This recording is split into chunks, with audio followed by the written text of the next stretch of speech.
Good morning and surprise! Guess who woke up early to join me this morning? Jeff Ketchum. Good morning to you, sir. Good morning, good morning, good morning. It's a busy day of Orange Bloods Live. Glad to be with you right at the top. All right. Welcome back to the old-fashioned sports show. You know I'm your host, Anwar Richardson, not to be confused with Anwar Richardson. That guy shows up. You got to take a shot. But when I had a guest on yesterday, pronounced my name correctly. It's so funny, Aaron. I went on his show in the afternoon, and he thought the shot reference was like in him like taking a shot at UT, because he's like, I kind of hung around and watched it, and you said something about not taking shots. He goes, I would never take shots. I was like, no, let me explain to you. Like, and I told him the bit, and then he totally got it at that point. So let me make sure I give a shout out to everybody who's here. Just so you guys know, Ketch is going to join me for like the first 30 minutes. Usually about the 9 o'clock hour, but he's got a lot of business to handle. So he's going to join me for about the first 30 minutes ish of the show. I will definitely give you my thoughts on what Sarkeesian said yesterday. I'm going to give you my 5 keys to victory for Texas as well. We got a lot of cool graphics to show, so I know you're going to enjoy that. We got some social media standouts and all that. And then, of course, El Presidente will be in there around 10:20-ish to give us his picks. So that in itself will be always fun. I think he's climbed above 500 now, Aaron, if I'm correct. Still below? Still a little below. Okay, it's all right. But he's quick to point out that the guy on ESPN has a worse record than he does. So he's like, you pay me that much money and I can do the same thing. So I'm like, El Presidente, fair enough. All right, let me give a shout out to that's his claim to fame. He's like, I'm just as bad as the professional. Suck it. I'm like, well, that's one way to view it. Or it could be better, but nonetheless, he does what he does. Zio_V, you made it first in the chat. Congratulations. You've been doing that. My favorite Hennessy bottle. Good morning to you, Mr. Hookem. Good morning to you, G. Jeff, Gary Lewis and I have a thing going back and forth because I refuse to call him Big Daddy. And so he's the number 3 guy in the chat. So I just call him G. And he's like, come on. I can't call a grown man Big Daddy. Like, it's like the subject to entertain it thing when you say you can't call someone delicious. I just feel like I can't call him Big Daddy. Would you call him Big Daddy as a nickname? What up, Big Daddy? Well, you got somebody to do it. Give it to me, Big Daddy. Texas guy 2 is in the house. Anthony's in the house. Soto 806, my favorite guy from Lubbock, is in the house. Good morning to you, Russ. Dale Coleman, you're in here early. Good to see you. Just the dude. Love it when you go ahead and do it twice. Longest Horn is in here. Jesse's in here. Kiki, what's going on? Everything's good over in my world, man. Son's over in Paris, Kiki. So I'll give you some updates when they hit the field, or I guess the pitch next week. Chris Nelson, what's going on to you? A simple yell will do it. Texas man. Chris Bennett, the OG of super fans. I tell everybody all the time, Ketch, before there was these other super fans, there was Chris Bennett. Chris Bennett was the first guy that really kind of paved the way for all these other super fans. So he's the OG in my opinion. Texas man, you bored at work? Texas man, you just got there. How you bored already? Like, where should you go for some breakfast tacos? Has anyone tried the Taco Bell breakfast? Is it any? Come on, Texas man, if you're living in Austin and you're settling on Taco Bell, I feel like you're doing it wrong, Ketch, aren't you? Yes. Corleone, Burgess, my homie's in the house. Benji is in the house. Craig is in here. Cotton, my young dude, is in here. Let's see. I got you guys. Julio is in the house. Robert Kemp, good morning to you. Brad, good morning. Chris Nelson, good morning. A little dab will do you. Good morning to you, bro. I'm trying. Listen, little dab. I know you expecting more out of this mustache. I'm trying. Catch, a little dab will do you. Promise to donate $500 to the charity of my choice if I participated in Movember. You know, where you grow out your mustache in support of mental health awareness, getting screen checks. Suicide prevention, all the things that men don't talk about. So he wants me to grow out my mustache. Catch, this is me, day 5 of my mustache. I told him, like, I'm not a hairy dude. It's not going to be what you think. It's not going to be Richard Pryor at the end of the day. So what will it be at the end of the day? Gosh, it's going to be fake. I might. Richard Pryor. Yes. It's not going to be what he thinks it's going to be. This is nearly 5 days of not shaving. I'm telling you, but I appreciate it. And then, of course, we've got some matches. And so I think we're up to about $1,200 in pledges. So, which will go to suicide prevention when it's all said and done. Join or Die is in there. Alfred Juarez is in there. Gabe Lock Tex. And of course, Money B, my main man, is in the house as well. All right, Ketch, let's do this. Let's do this. Oh, yeah. And of course, cannot forget Eric Sells Homes DFW, because if you're looking for a home in the DFW area, you have to look no further than Eric Torres. He's the man that got you covered. He's El Presidente himself. So you're looking to buy a home, you're looking to sell a home, man. I'm telling you, I went out and went to happy hour with one of my best friends, she's a realtor, and she was telling me about like some of the stuff. Like, I mean, people are just putting in low bids on homes right now, getting steals. I mean, just getting steals. No one's trying to buy a house. This is your time. And then El Presidente will make sure that you don't get jobbed. And so you get that up. You see that QR code? Just put your phone up there, like you're about to take a picture. That's the only time QRs are accepted. They're not. I don't like them at restaurants, but I definitely like him here in this instance. Eric Sells Homes DFW. He has got you covered. All right, Ketch. Before we get into Texas, we did this last week. It ended up being a lot of fun. And I've decided we have to do this now every week. It's like a kid who makes a joke, and then now all of a sudden he's just going to continue with that one joke, and you have to like placate that kid because they're just not going to stop. One must go. One must go. Are you ready? I'm ready. Okay. I'm going to make this harder for you. Okay. Dallas Cowboys, Liverpool, your Sixers. Sixers? Damn it. Why was that so easy for you? Because nothing's going to replace Liverpool, and the Cowboys come in second. What if I had put Phillies? I thought about matter.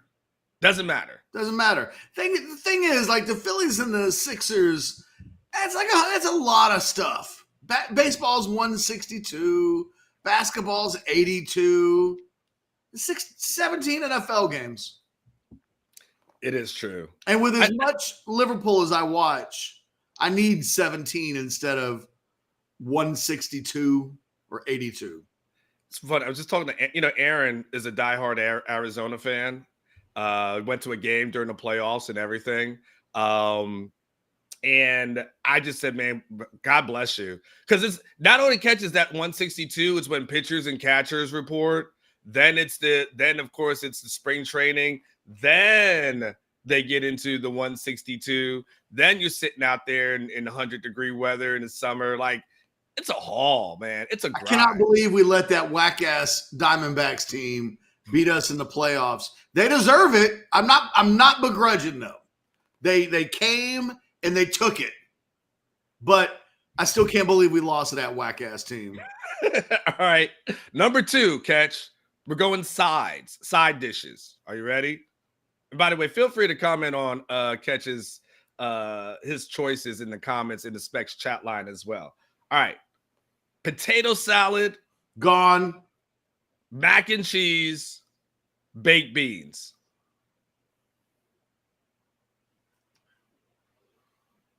Can I just get rid of 2 of them? It's technically one must go, but potato salad has to go.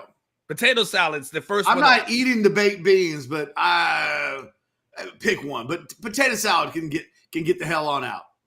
What if I replace potato salad with coleslaw? Nope. Okay. Coleslaw might survive the baked beans, but you hit me up with a couple I just have no interest in. Okay. Matter of fact, I dislike baked beans so much that I'd act like a 6-year-old if you put them on my plate. Be like, don't let any of the juice touch anything else on my plate, or you've contaminated the whole plate. Wow. Wow. I've tasted good baked beans in my life, Ketch. That's I interesting. mean, good for you. Not for you. All right. Let's see if number 3 has made it a little bit more difficult, okay? One must go. Rolling Stones, Prince, Queen. Queen's got to go. This is why did I think this is difficult? Queen is the Freddie Mercury, he's out. I love Freddie Mercury. I don't like to see him out, but if it's him, look, Prince is number 1, and then I'm keeping the Rolling Stones over Queen. No offense to Queen. Okay. I think Freddie Mercury might be the best frontman of all time, but like Queen's music's not my favorite.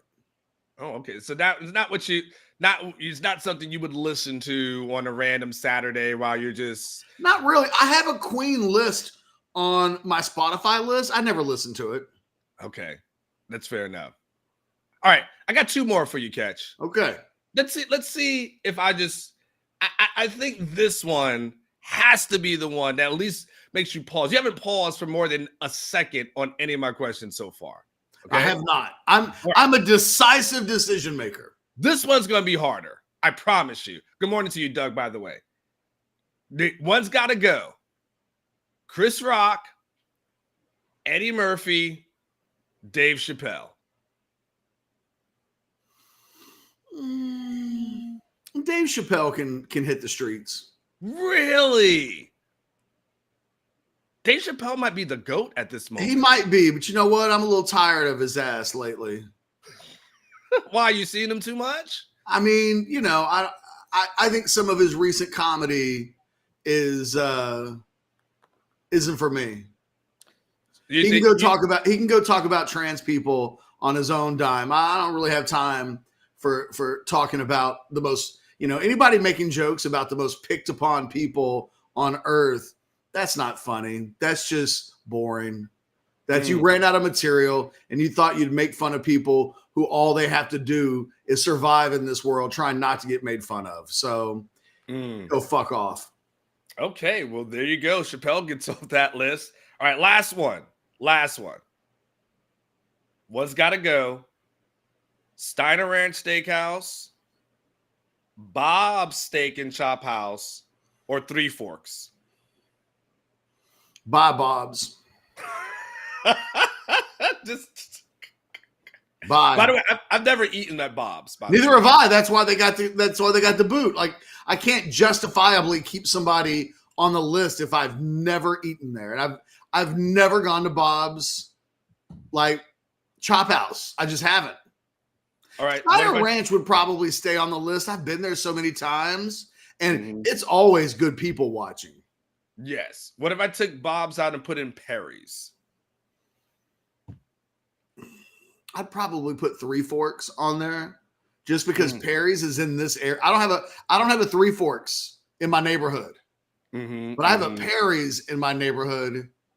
And, occasionally when we, just the other day when we had a successful Ryan Wingo day where we were the ones letting everybody know what was going on with Ryan Wingo, how things had been changing by the hour, by the day, gave everybody great details. The kid ends up committing to Texas. Felt like we were on that story better than anybody else. And I went and celebrated with a little Perry's that night. No, makes sense. Perry's is amazing. I was going to throw Perry's on there, but I was trying to look for something that's more Austinish.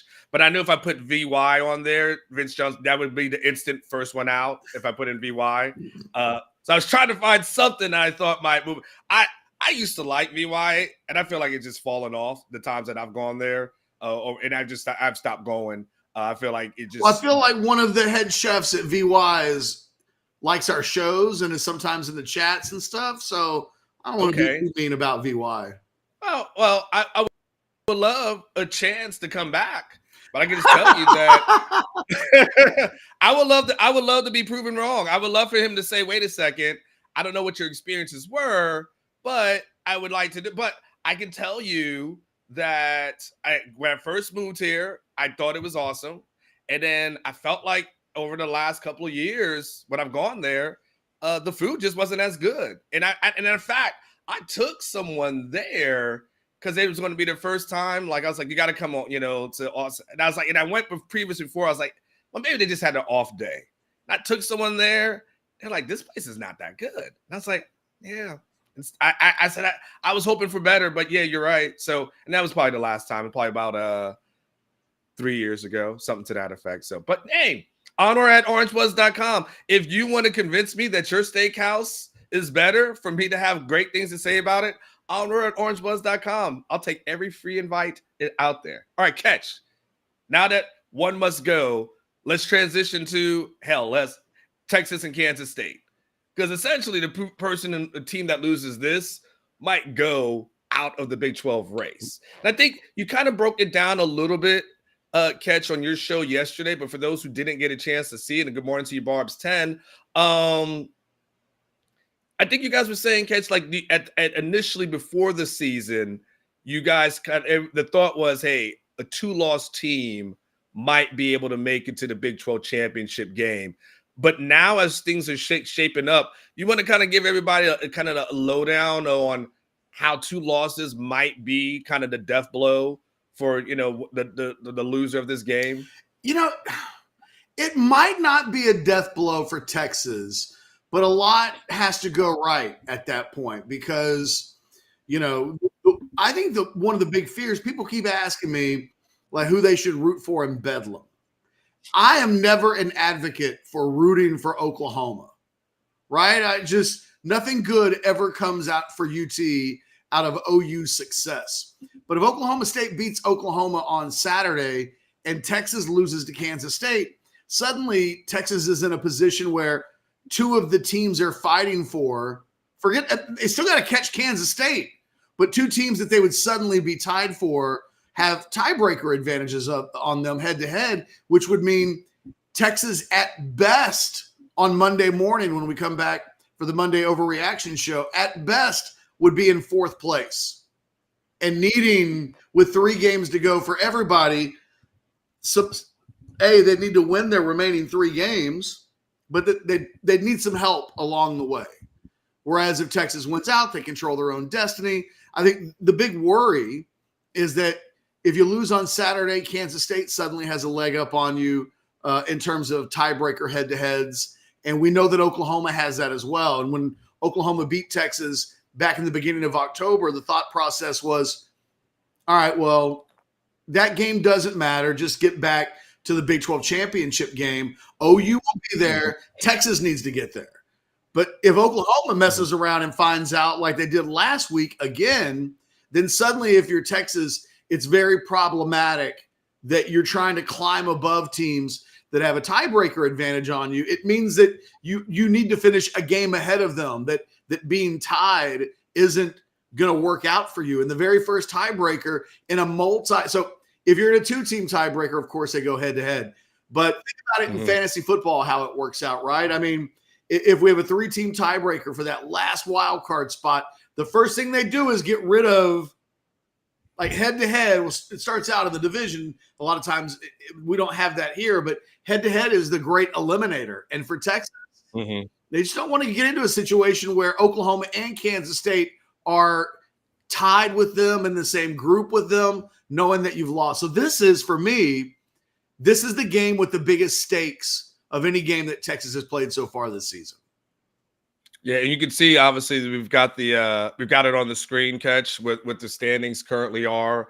Like you said, you're pointing out that 4-team tiebreaker that's there. 5 teams. You said it does 5. Excuse me. Yes, 5 teams. I apologize. How dare you forget Iowa State? I forgot about them at the beginning of the year, but I've clearly I need to recognize. That they are in there as well. We might be having this conversation about them in a couple of weeks. I mean, it's on point, right? So Oklahoma State, Iowa State, Texas, and K-State is where we're at. So, Ketch, if Oklahoma State does beat Oklahoma, how confusing and how messed up does that make everything, or jumbled, or does it still not matter because Texas still has to handle their business? Well, Oklahoma State's not really Texas's business right now. I mean, they don't play them.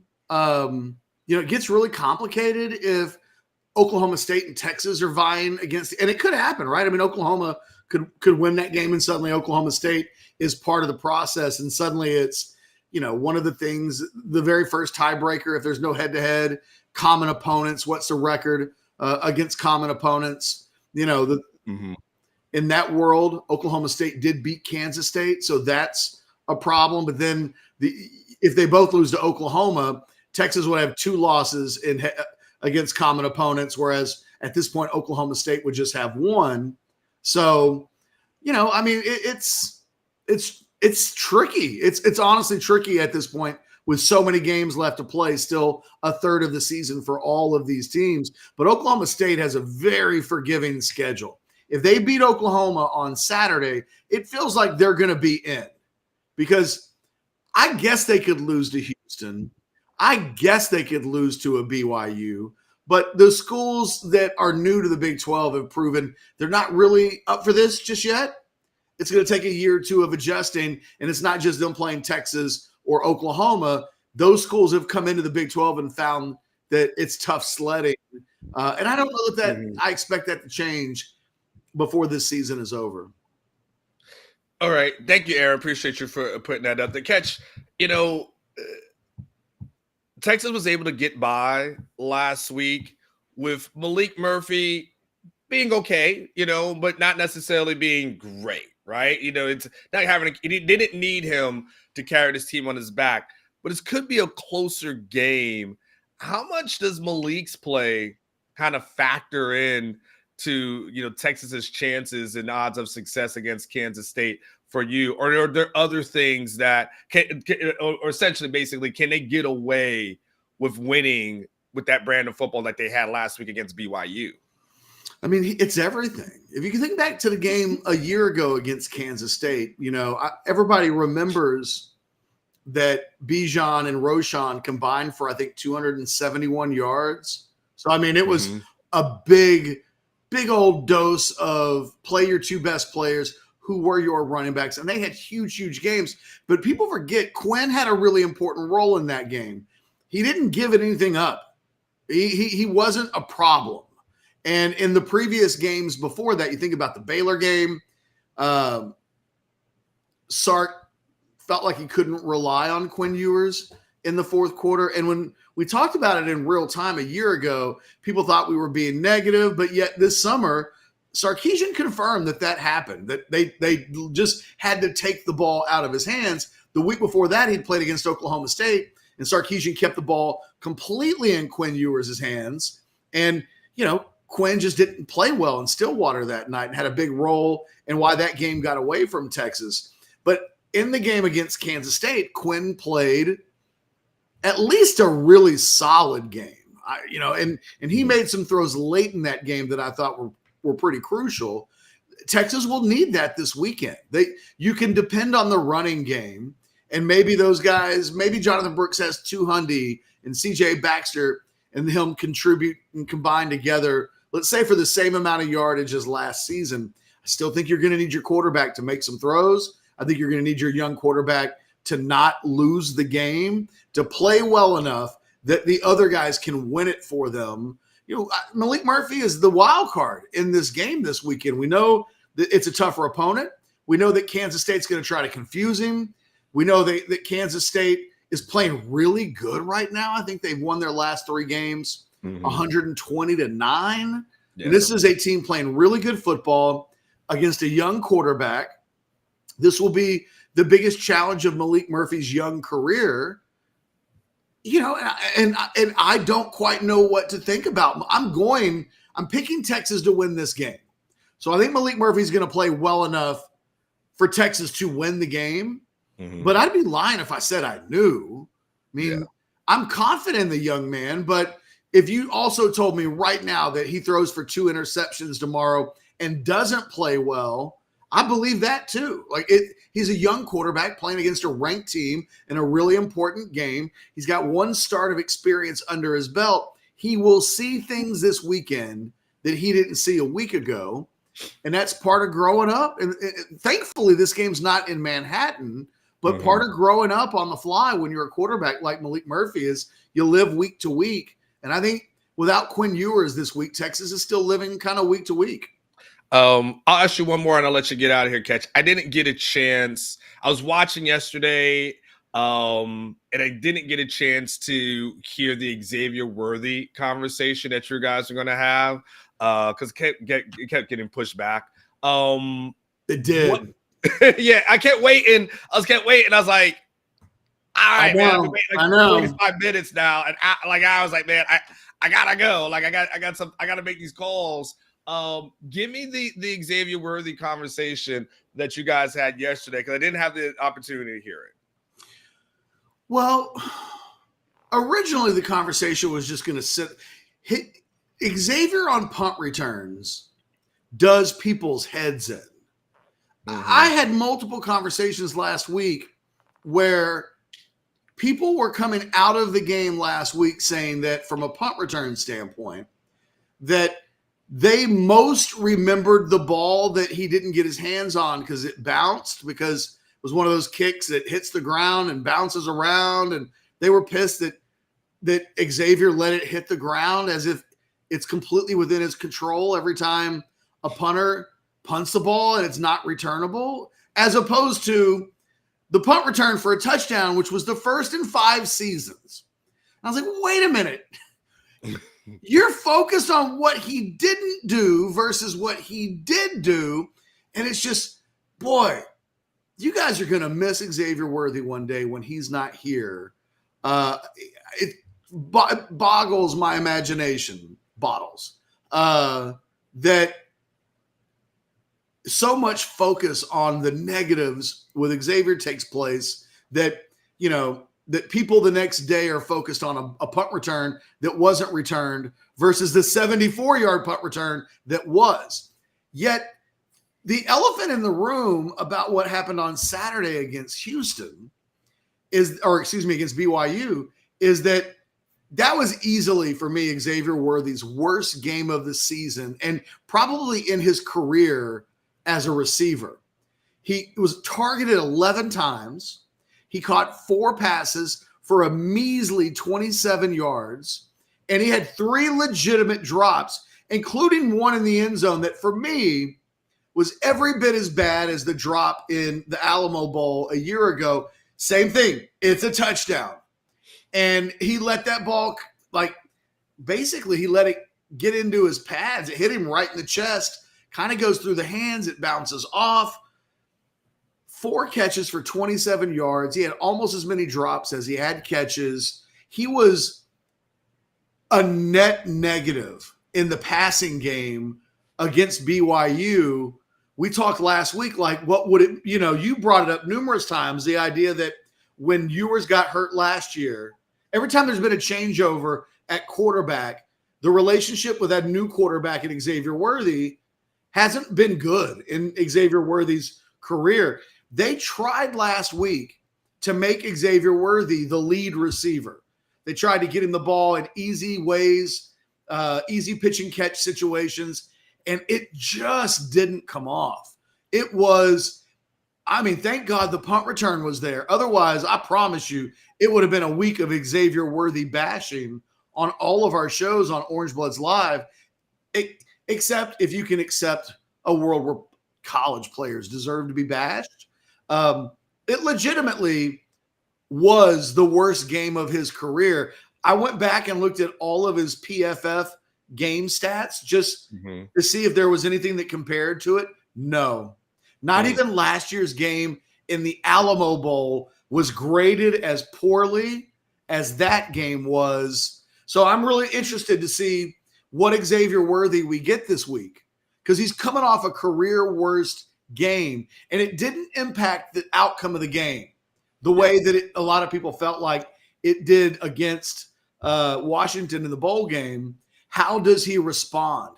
Because I don't know if they're gonna beat Kansas State if Xavier Worthy is a non-factor, and that would actually be improvement from this past weekend, where again I think he was a net negative. So I think it's the untalked about storyline of this game. I still believe Xavier Worthy is their best player on offense. But they've got to find he's got to play better, but they also have to find ways to get him the ball. And I don't know. I don't know what is he 8 for $120 tomorrow, or are we looking at something similar to what he did against BYU? It has to be better than a week ago. I'm Xavier Worthy's biggest defender. They can't keep winning games though with Malik Murphy at quarterback if guys like Xavier Worthy aren't massive pieces of the game plan and helping Texas win the games by being a difference maker. Xavier Worthy is a difference maker. A week ago, he was as well in multiple ways, both good and bad. All right, last thing, Ketch, I'd let you get out of here. Your prediction. When I get a chance to hear you on the prediction show yesterday, I know Jason needs our predictions, and God, I forgot to do it. But so that'll be late on my part. What will be your prediction for this game, Ketch?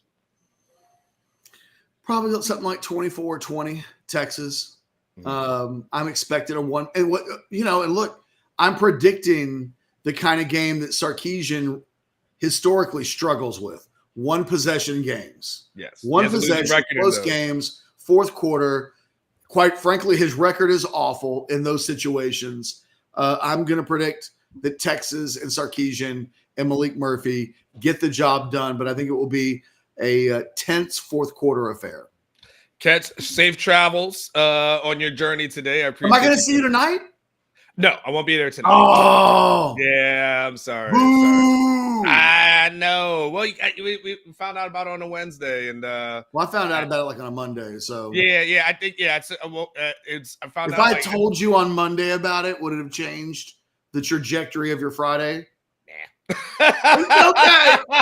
Okay. Well, because there's a birthday party that's going on. No, it's okay. In their 60s. I need no explanation. I'm just saying. You hit me with it. Well, I just found out about it on Wednesday. And I was like, okay, that's true. But I also don't necessarily think that would have made all the difference in the world. But it literally birthday party plans. There's a birthday dinner at 7:00. There's someone who is turning, I believe, 64. So who cares about 64? people who are 63? Yeah. Ketch, I think when you're in your 60s, I think every year when you got people around you who you're hearing stories about, like, did you hear such and such is going to the doctor? You hear such and such got sick. Like, you hear such and such passed away. Like, you probably like, yo, hell yeah, we going out to celebrate. We are celebrating my life today. So, yes. Fair enough. Yes. So every year over 60, you probably do celebrate. All right, Ketch, go ahead and do your thing. All right, boys. Have a great Friday. I'll see you on House Divided here in a few hours. All right. Where are you going to be broadcasting from? Texas Card House. Okay. All right. Well, safe travels. Thanks, my man. I'll see you guys later. Thank you. Jeff Ketchum, you guys know, see him here on House Divided from noon until 3. And SEC Hook'em. Okay, man, you ain't got to tell everything. You ain't got to tell everything, but yeah, I'm going to be down. I didn't say where I was going to be. I'm not going to be in Austin. You guys know as soon as the show's over, I'm packing. I'm getting on 35. I'm out. I'm going to come back on Saturday morning for the game. Head back down to San Antonio. Then I'll be back here late Sunday night, something like that. Shoot. I can hang with you guys. Or I can never mind. Anyway, it's a family birthday get together in San Antonio. I got to be the good guy, this might be a little bit of meet the parents today. You know what I'm saying? Might be kind of important. Might be kind of important in an unc's life, So anyway, enough of that. Y'all get out my business, even though I tell y'all stuff. Kobe, and listen, keep your eyes on the prize. That's all I gotta tell you. Keep your eyes on the prize, baby. You guys chase what you want to chase. You guys know what I don't. By the way, I ain't chasing. I caught it. Just so we clear. Anyway, let's go to break, and then when we come back, I'm going to talk a little bit about what Sark kind of went through as far as this press conference is concerned. We'll try to do some buy or sell. I've got my 5 keys to victory. We got social media standouts. We got El Presidente, who's going to be in the house around the 10-20ish area. So, I mean, we got a lot to get into. So do not go anywhere. We'll be right back. The thing about that season, so you guys had a bye week. Yes. Between that game and playing, ironically, Chad, at Rice after a week off. We played Penn State. Won, of course. No one thought we could. On the road in Happy Valley. Had a bye week. Everybody thought we were all a patch on the back and you're great and this and that. And then we play Colorado and that occurs. And then we have a bye week after that too. Yep. Y'all went bye week to start the season. Ridiculous. Yeah. So we had to wait another week. Then we played Rice. And that fueled us, though, the rest of the season, man. So how did y'all do it? That's the question I wanted to ask was you said you guys had the hangover after that Colorado game. But then y'all come back and basically didn't lose the rest of the season until you get to the bowl game. Right? So what happens after a disappointing loss that lets you know you're back and not still hungover? When does the hangover end? When did it end? Speaking personally, that's when you have to do the self-reflection. Each guy has to go in and do that deliberation. Did I do my best, or what do I need to get better? And to have 2 weeks to think about that. After 2 weeks of being told you're the greatest and Texas is back and yada, yada, yada, after winning at Happy Valley, they're ranked, you're not. And then it reverses. You did a complete 180. Now you're sulking for 2 weeks and you're chomping at the bit to get back out there, but you have to wait. So just personally, you rededicate yourself. That's what you do. You rededicate yourself. You endeavor to make up for the mistakes, to get in that film room. I'm going to work a little bit harder. I'm going to lift those weights a little bit longer. And that's what you have to do. And it's difficult. Now they've had to sit there for 2 weeks and think about the mistakes. And when they're little bitty mistakes that shouldn't occur, that's what eats at you. That's one thing if the team is that much better than you. But they're not. Oklahoma wasn't. And Colorado wasn't that much better than them. We just made the mistakes where they didn't. So you have to, one of my favorite quotes, Socrates, or Socrates, as we say in Texas, a life not self-examined is a life not worth living. Do that self-deliberation, man. You gotta sit there and reflect on your play and what type of player you want to be moving forward. And that was the fuel to and the catalyst to get us moving back in the right direction.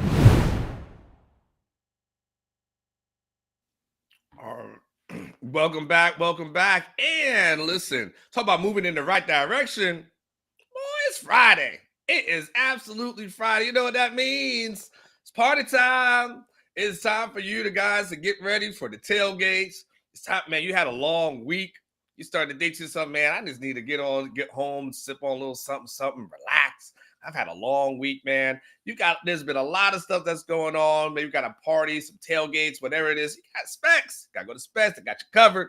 You know, they got the beer, you got the wine, you got the spirits, you got the mixers, you got the snacks, got every single thing that you need to go into this weekend. You know, we got to do that. Got to hit that store on Friday and Saturday because, you know, can't go in on a Sunday because of these stupid Texas rules. But Specs, they absolutely got you covered.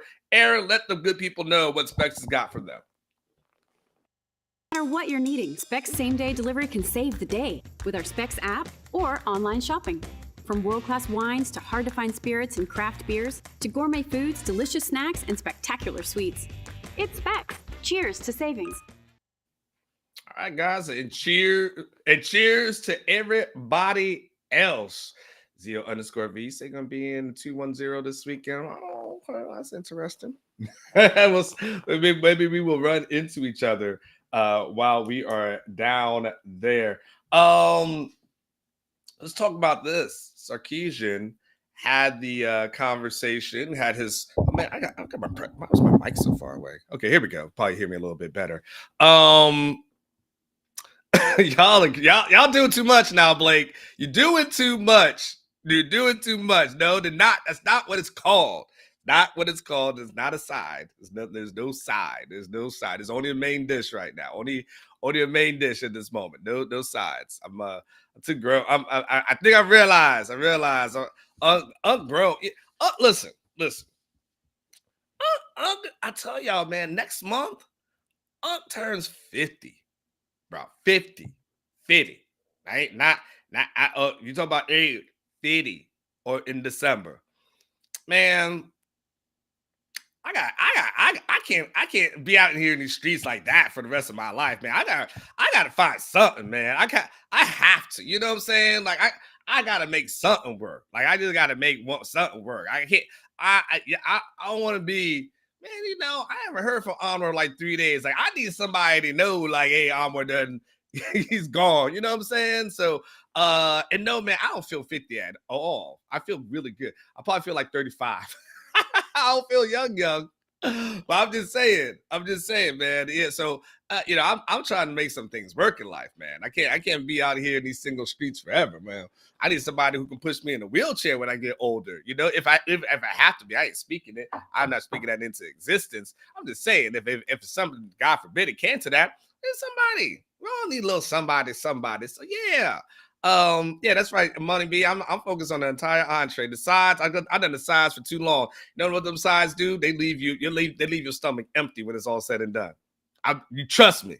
It's cool. Sides are good, but leave you empty when it's all said and done. You gotta get yourself a good entree. And then you should be good to go. So that's what my eyes are on, and hopefully everything work out. So anyway, speaking of working out, let's talk about Sarkeesian and everything, because y'all doing too good of a job of getting me distracted. Like it'll be 20 minutes later and Aaron will be trying to send me some messages, trying to get me back on track, because you guys always have a way of putting me down a damn rabbit hole. He talked about the exciting opportunity, them sides that leave you empty, feeling empty. I'm telling you, I've done sides for years. Them things ain't cool. The sides ain't an entree. I'm just letting y'all know. He talked about the opportunity. One thing that was really interesting, he talked about the need for DKR to kind of be like have a role. He wanted the fans to be out there fired up and loud. And it was really interesting because when I went on Mitch Fortner's show yesterday, you know, I call him the voice of Kansas State. He obviously has a radio show and things like that out there. Good morning to you, Scott, in Texas. He had asked me about the environment in DKR, and he said, like, because what he had heard was that it's really not a loud environment. And I had to tell him, like, you know, Mitch, at a time that was true. I remember when I first got here, I'll be honest with you, when I first came and started covering this team in 2014, that was Charlie Strong's first year. When I first started covering this team and went to a game, I was about as unimpressed could be. I was expecting more. I was like, this is University of Texas. This thing's going to be lit. It's going to be everything. And I came and I was like, this, first of all, I couldn't believe that I was able to get to the stadium, because I park in the Brazos garage, right? I couldn't believe I was able to get to the stadium. I didn't have any traffic. I couldn't believe that. I couldn't believe I wasn't sitting in traffic, first and foremost. Then secondly, I couldn't believe I was just able to walk up to the stadium, It was just like there was nobody there. I was like, man. And then the stadium environment itself was lame. I'll be honest with you, it was lame. And I give Chris D'O'Connor a lot of credit. I get for this. He has done a masterful job of creating an environment inside and outside the stadium that has made DKR into what I think now is becoming a home field advantage, right? I really feel that way about it. Everything that you guys see outside the stadium, the atmosphere, like it feels more like college, right? It feels more like a good, strong atmosphere. And then inside the stadium, the things that they've done, the renovations, the sound systems, the scoreboard, like you could feel it like, okay, some things you got to generate. Like, yeah, you just, and so I told him, I was like, man, it used to be like that back in the day. I said, it's not like that anymore. When you got Alabama players after a season saying the toughest place that they played was at DKR throughout their entire career. And I told him, I was like, this is not just, I'm talking SEC and Bama players are saying that was the loudest place, the toughest place that they played. Yeah, Texas is coming a long way. Texas is coming a very long way. So I can hear Sarkeesian with that. About he wants that advantage there, and I think especially because it's a big game, I'm 100% thinking, that they'll be able to kind of bring that one as well. He had a conversation. Oh yeah, guys, go ahead and feel free. By the way, you guys want to put your scores predictions in the chat, feel free. Let's go ahead and do that. Yeah, I like that. And yeah, but yeah, let's get some likes on here. Please do. Go ahead and hit the like button. I promise you that no one's going to get your information. I promise you. It's just a like. That's it. Just put a like. They already got your information, right? They get it's unavoidable at this moment, So but none of that. It just helps the algorithms and all these other kind of things. So if you're watching it, if you can hit the like button, well, 100% appreciate it. Just keep staying or keep watching until I do something that makes you like it. So hopefully I'll keep trying. I'm going to be here. There was a question I was asked. It was a good one too, by the way, because I don't know who asked it, but they asked about maybe, I don't know if it was Joe Cook or not. But it was definitely a question that it was one of these. I only get one. Is one of these questions that I really, really wanted to ask. It's like Thursday is kind of an opportunity, like Monday. So just so you know, like Monday is kind of like you got to hit for me, whatever, like either the news or good philosophical questions, something like that, right? That's relevant. Thursday to me is a little bit more looser. We can ask a little bit more big picture questions. Because once you get past the injuries and knowing how practice went, like it's not much else to discuss, right? So someone asked about Trey Wisner, Leona LaFau, Jalea McDonald, and kind of their role on special teams, great question. I wish I knew who asked it. I can't remember it right now because that was a question that I wanted to ask. I'll be honest with you. Because I did in genesis of it, because I recently did a chart of guys who have been redshirted and not been redshirted, and so I've been interested in that. So certain guys who actually have lost that red shirt. And by the way, Aaron, do you remember that? Is it possible that you can get that up on the screen? You remember I put that on, I want to say on a Tuesday. If you just put if you go in the Orange Bud search engine, you just put my name and then put Trey Wisner in there, it should pop up. And it'll be something that I'll be able to, maybe I can share with the audience as well. But something I just kind of went and did the research on that. And then Aaron will work on. Aaron's so good with all that stuff. I mean, he's an ace with all these things. So he does a fantastic job. So he talked about their role in special teams, and he talked about Trey Wisner basically having all these guys in the running back room ahead of him. Just all these guys are ahead of him, right? He said, but he's a good football player, high IQ, right? So what's the way you get a guy like that on the field? Special teams, right? And so, yes. It's so in an ideal world, you would say, okay, you use him as a running back. But right now they're saying, man, he's so good at what he does and he's so effective at what he does, he can have an impact on special teams. So he talked about guys like Jelani, Mo Blackwell, and he started talking about you can make a living on special teams, and it's so true. In the NFL, and he brought up the guy used to be a receiver, and I can't remember this guy's name right now, but I wish I would have had it in my notes. Anyway, long story short, though, you can, as a guy covering the NFL, I've seen plenty of guys who have made a living on special teams, playing 8 years, 9 years, 10 years as a backup linebacker, and that's all that they do. But yes, if all goes well, you can do something like that. Aaron, do you have it ready, by the way? Okay, check this out, though. So here's something I can share with you, Aaron. Schooler, thank you, Brendan Schooler.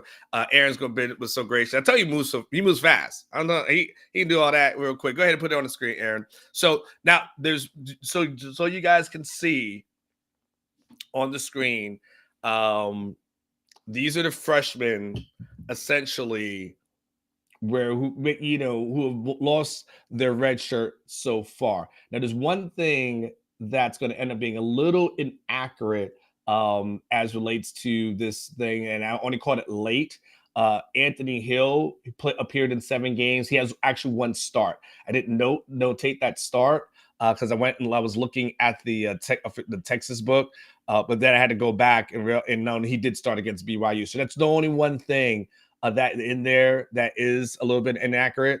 Outside of that, you see Jonte Cook has appeared in 7 games. Anthony Hill has appeared in 7 games. Leona Lafau has, Malik Muhammad, Trey Wisner, CJ Baxter, Jelani McDonald, and of course, Derek Williams. These are all your freshmen, Texas freshmen, whose red shirts have already been lifted as far as this season is concerned. Now, this becomes really interesting because you got the Sadir Mitchells and DeAndre Moore sitting at 3 games. Okay, so they're on the borderline. These are questions when you start thinking to yourself, okay, will I see all these guys for the rest of the season, or will I not see these guys for the rest of the season? Those are going to be close calls because you play 2 more games and the red shirt's gone, right? So if you're the coaching staff, you probably say to yourself, you got to hold off on Sadir. You got to hold off on DeAndre just because you don't want to get, you want to be able to at least, at worst, get him to Texas Tech, maybe a bowl game if possible, because the bowl games gives you an opportunity to play a kid, and because maybe a kid's guys go pro, so maybe gives these guys a little bit more of an opportunity, right? So if for any of those guys who are ahead of the Sadir Mitchells and DeAndre Moore goes pro, maybe they go into the mix, right? So there's that. And then there's a couple. So we got Trevor Gooseby, who's appeared in 2 games. Billy Walton appeared in 2 games. Again, so guys you got to keep an eye on. Ryan Niblett. And then you just got the rest of everyone else who has not appeared in a game this season. The Samaje Burrells, the Jaden Chapmans. You see, got Andre, Darion Goulet, Peyton Kirkland, clearly Arch Manning, Will Randall, Warren Robertson, Spencer Shannon, Connor Stroh, and of course, Colton Vasek, right? So that ends up being your list overall from a freshman standpoint. So anyway, just wanted to make sure I threw that out there. So it's been like the Jelanis, of course, the Lafaus, the Wisner have been doing really good on special teams. And so anyway, we just want to make sure I shared that with you. And like I said, I spent the day kind of looking that stuff up. I was able to have that. So there you go. Jalen Catalon is a guy that was asked about, said he was able to practice this week, but does not really anticipate that he's going to play this upcoming weekend. And I keep getting people just keep asking about Quinn. And will we see Quinn on Saturday? Like, no. I don't know why, but I've seen on other shows that it's come up like, well, is there a possibility that Quinn could come in if things aren't going well? No, he has not progressed to that point where that's even the thought process. I think if all goes well, you might see Quinn, at some point late, over the next few games.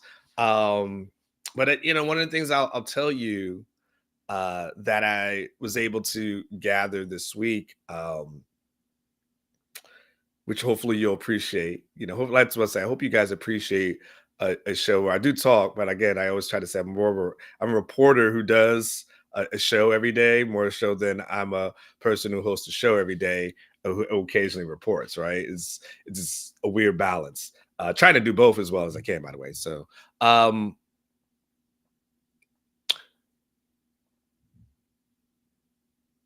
So there was a thought process. I was just trying to figure out how to start this. So there was a thought process previously that if Texas doesn't have anything to play for, that maybe Quinn has to make a decision as relates to should he play or not play because of the NFL, right? I think that was a thought process that was out there. But within at least in the NFL circles, there is a desire to see Quinn get back on the field and finish out this season. Okay. Give you some inside stuff right here. But there is a desire to see him go and finish out the season. Well, why is that, Anwar? Well, the reason is because of the injury history. So there's an injury that's sustained this year. He's missing some games, right? Then there was last season when he had to miss a couple of games as well because of the injury that he had. Then in high school, he had a double hernia surgery his junior year of high school. He also sustained some broken ribs during the playoffs. NFL teams or some NFL teams are starting to think like, hey, if we're going to invest a first round pick in a guy, we need to know that the guy is actually going to stay healthy and that he could actually play 17 game season, right? And so there is a thing where even if Texas might be competing just for like bowl, let's say they lose, let's say hypothetically they lose this upcoming weekend, and now it's just about bowl positioning. There is now a thought like there will have to be serious consideration given to, if you do want to go pro, you might want to finish out the season. You may not have enough body of work, and that will, by the way, lead to, I think, which will be a fascinating conversation after the year, which is going to be, hey, what if I'm in their camp? Are we sure this is the right move? Are we sure about this? Because what's going to happen is when you go through the combine is all about the medicals. Okay, that's really what the combine's about. I understand that what's led to believe is it's about all these other things, on the field competition, this and that. It's to a small degree, yes, but more it's the tape is what the scouts rely on. The tape is really what they really rely on. More so, a guy can go out, he can run a 4.3. That's great, but if his tape sucks, no one's going to tell themselves, this guy got to be a first round pick. Like, that's not how it works, right?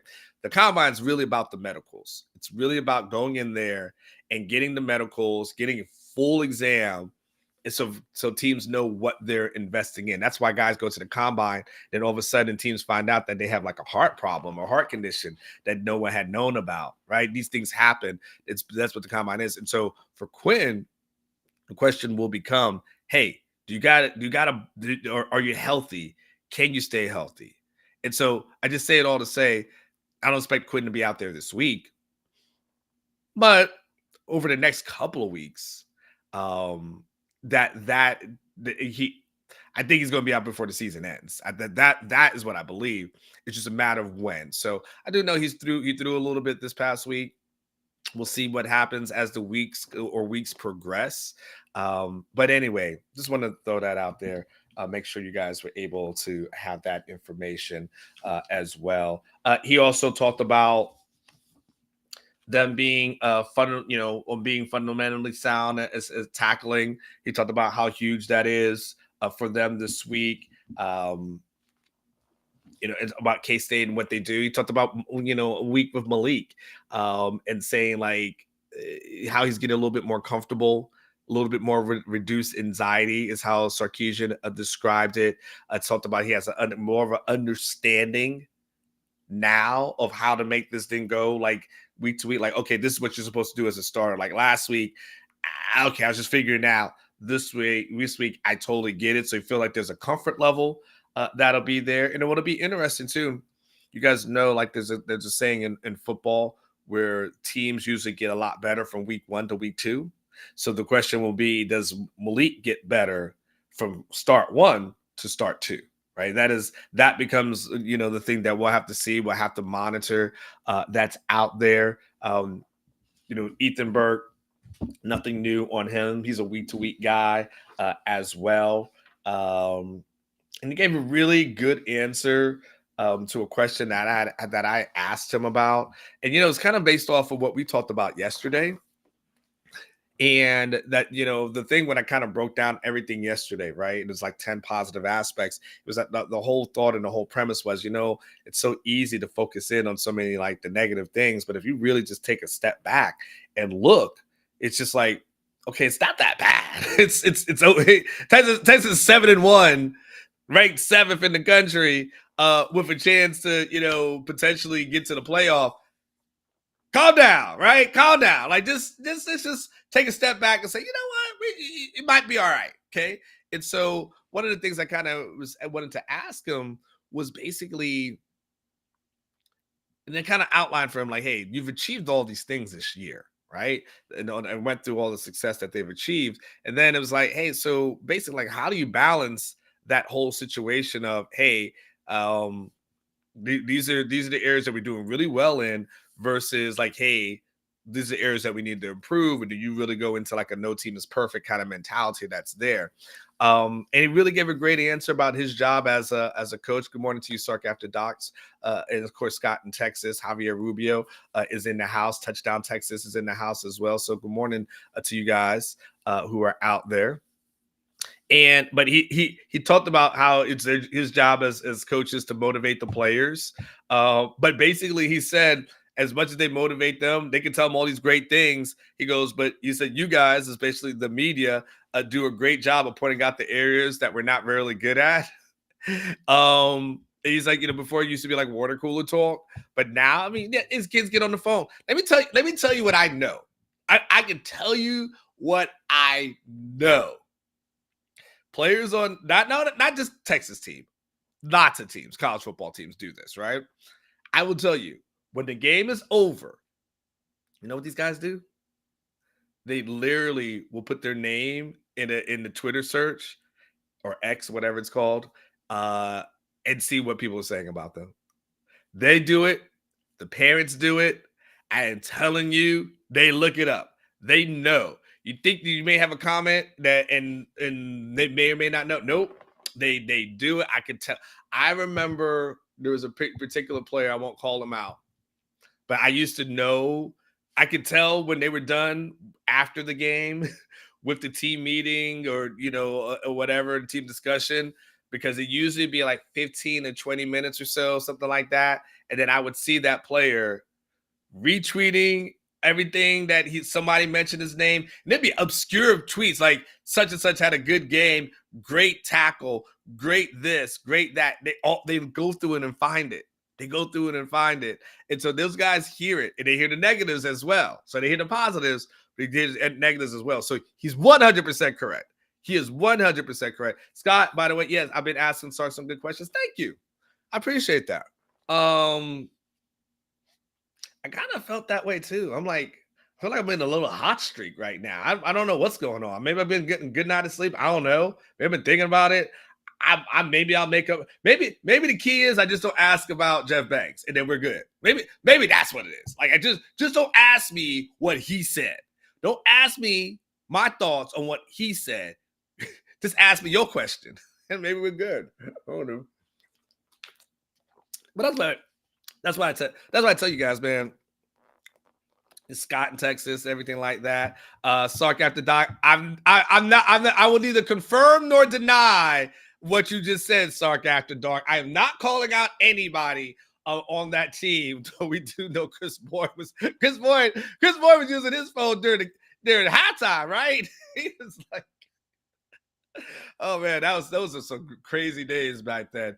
There's a lot of guys on the team that were on the phone as well. But yeah, I thought Sark really, like I said, I gave a really good answer to that question and commended his team with their things. And one thing he said, like, hey, he's not going to apologize for being 7-1, which I was like, I wouldn't apologize either.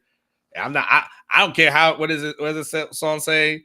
I don't care how you get here. Just get here if you can, right? Is it if you can or when you can or something like that? Anyway, no matter how you get there, you just got to get there.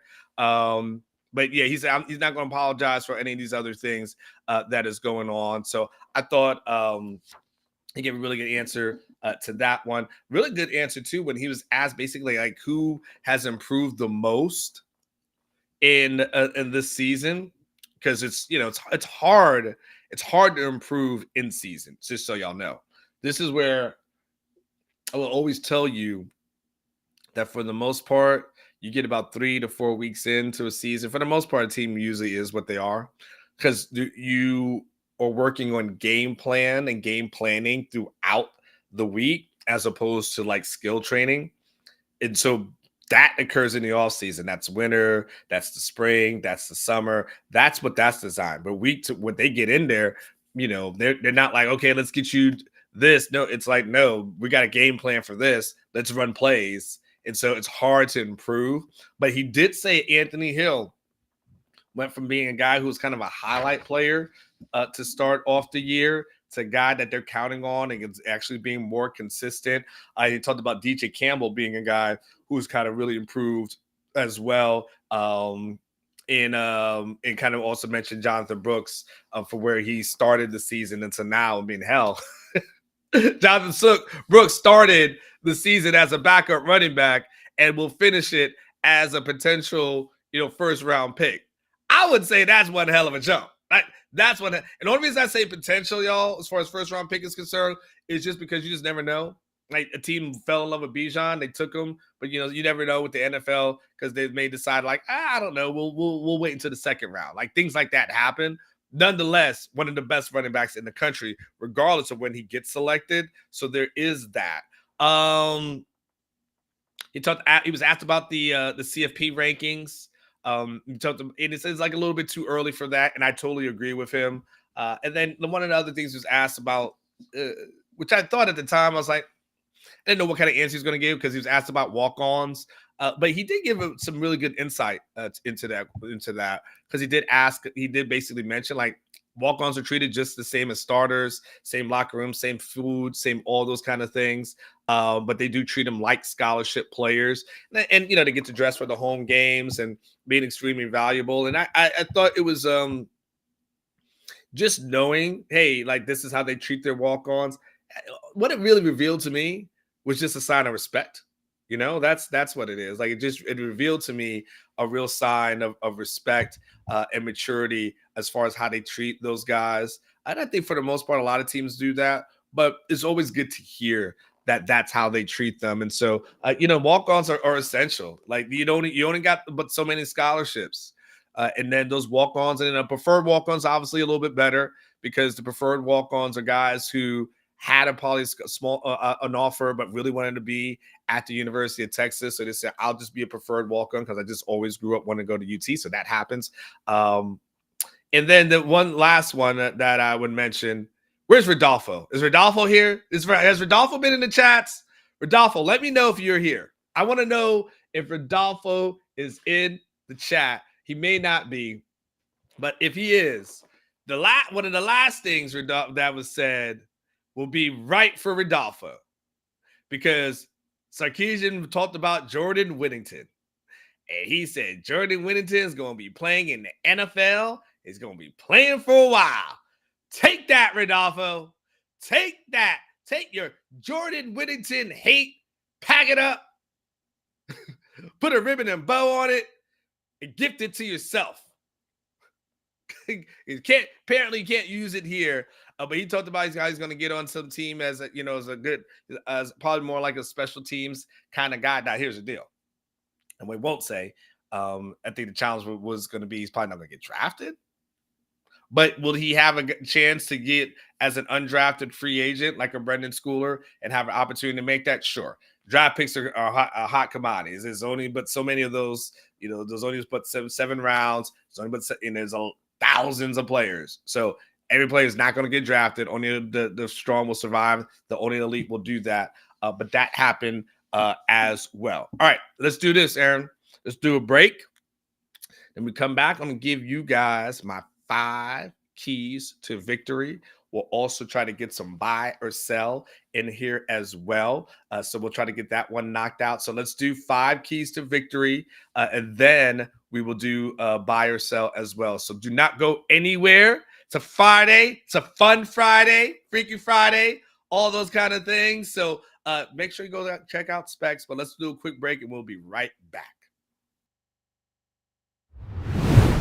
They want to make this game ugly. They want it to be slow. You know, they want the clock to run. They want it to be a disjointed game. They don't want going back and forth. They don't want a basketball game.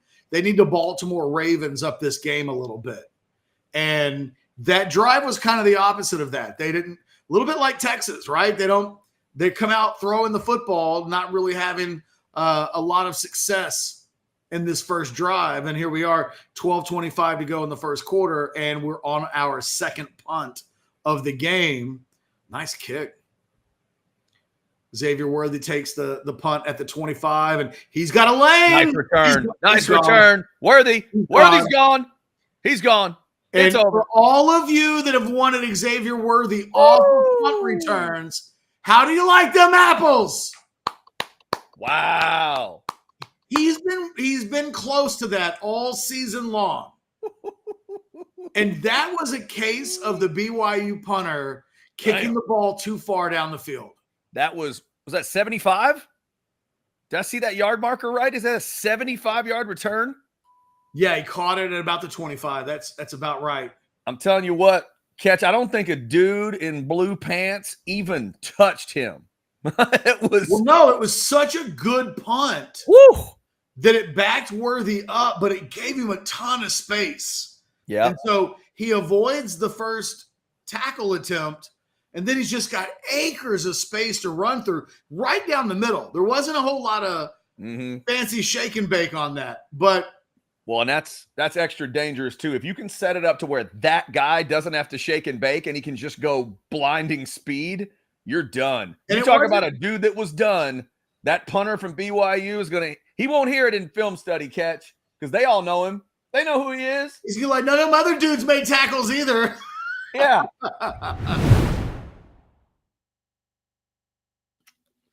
All right, welcome back, everybody. Welcome back. I did not eat any of my potato chips at this time. I just chewed on my little granola bar. But listen, man, Texas. We got Texas, obviously, versus K-State this upcoming weekend. The thing I love to do, by the way, is kind of give you my keys to victory. Do me a favor, by the way. Start getting your buy or sell questions in the chat. Let's go ahead and start getting that stuff in there. Buy or sell, for those who are new to the show, it's kind of like a true or false. You know, you put something out there and ask me will I buy or sell on whatever the statement may be. Do I think Jordan Whittington is going to get drafted? Do I think he'll have a long career in the NFL? You know, buy or sell. You know, do you like Halle Berry over J-Lo? Like, whatever it is. Like, we go, whatever. We flow on serious levels. We flow on fun levels. So whatever you're thinking, that's where it is. It's Stoops of Fire. I hear you over here. You guys are talking in the chat. Stoops of Fire.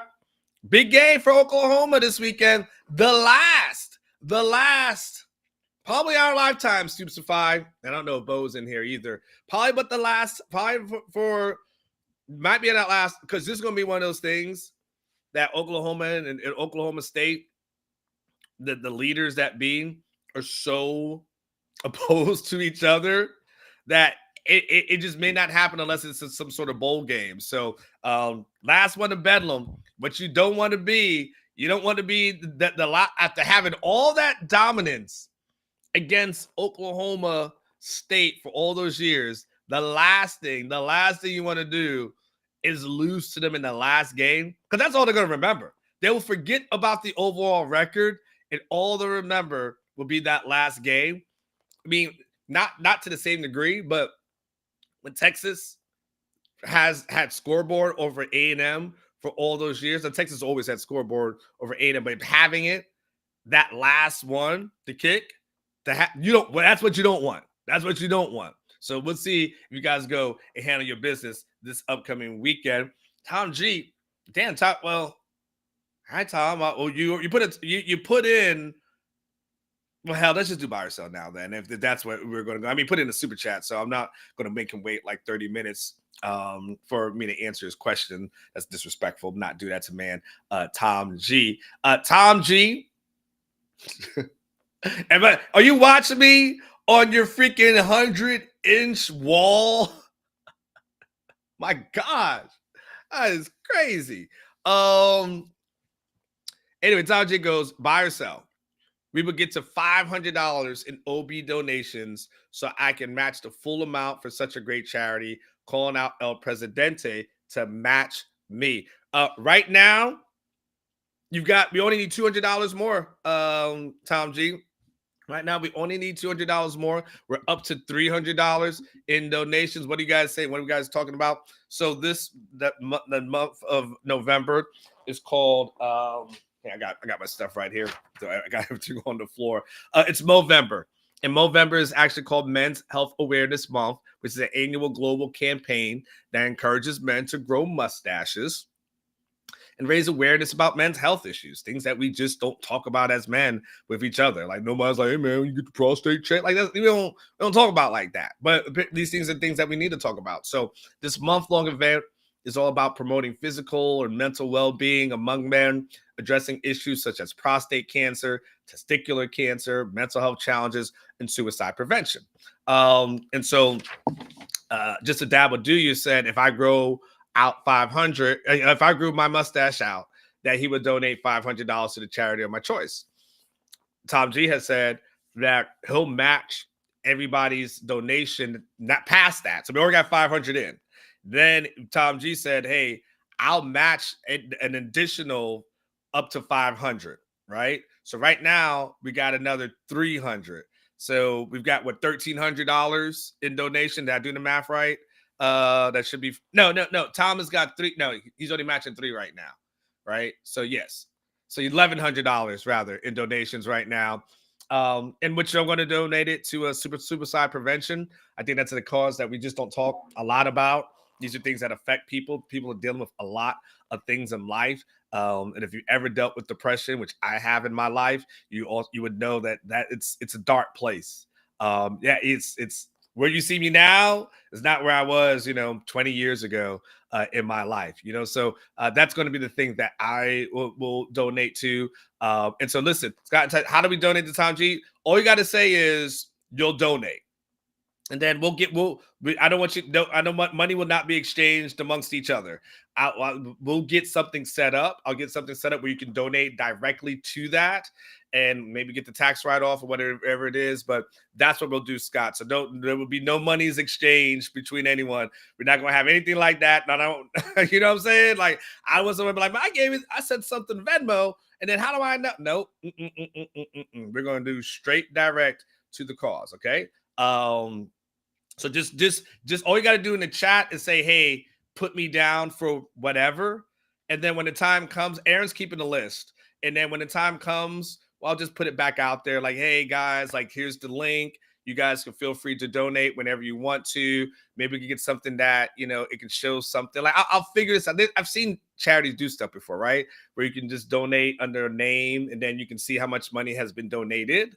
So anyway, that's what we're going to do for the month of November. And I am working on, by the way, having an expert on probably sometime next week to talk about this. And so we will definitely, yeah, man, I want to make sure we're all good and healthy.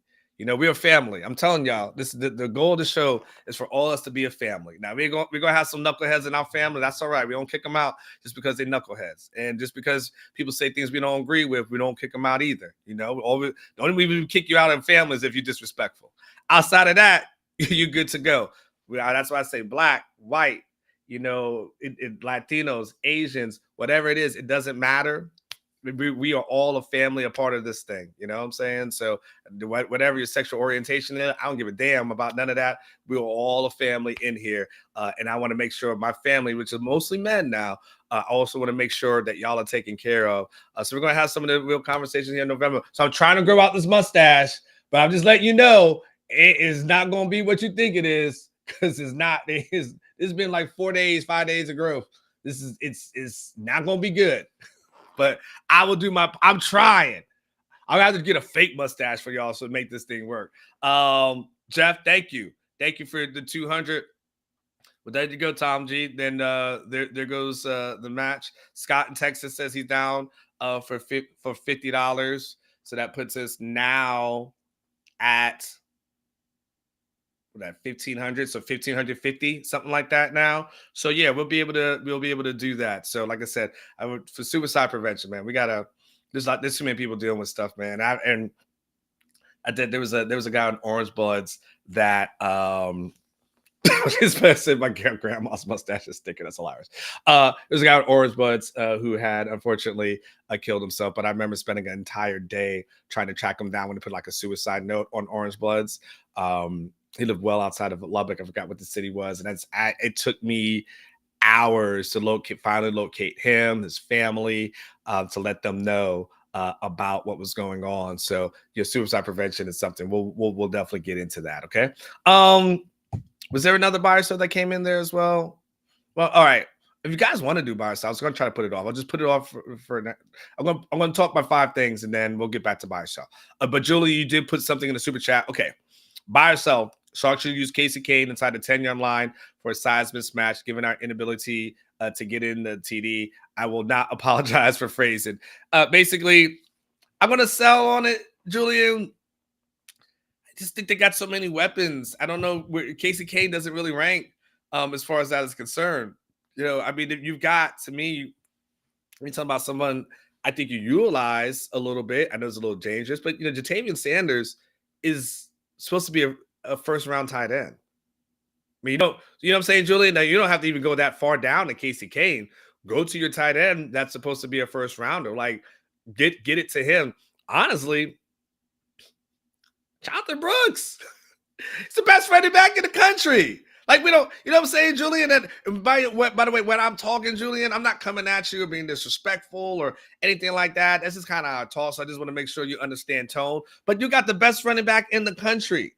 You know what I'm saying? You got some play action to a guy like that. You know what I'm saying? Like, you've also got a guy, like I said, Jatavian Sanders. You got Adonai Mitchell, who seems to be money down in that area. You have options. You have a lot of options. Again, play action.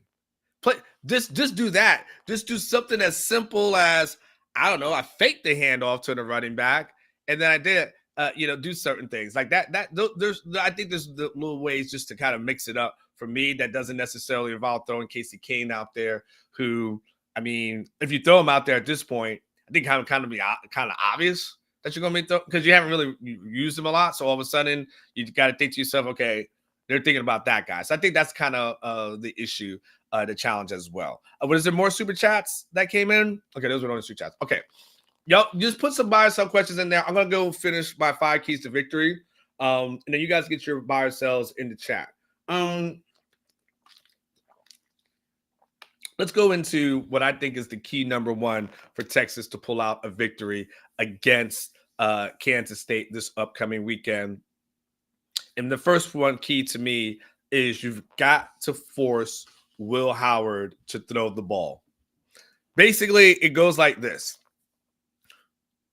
Will Howard, when he's being successful in games, it's when he doesn't actually have to throw the ball.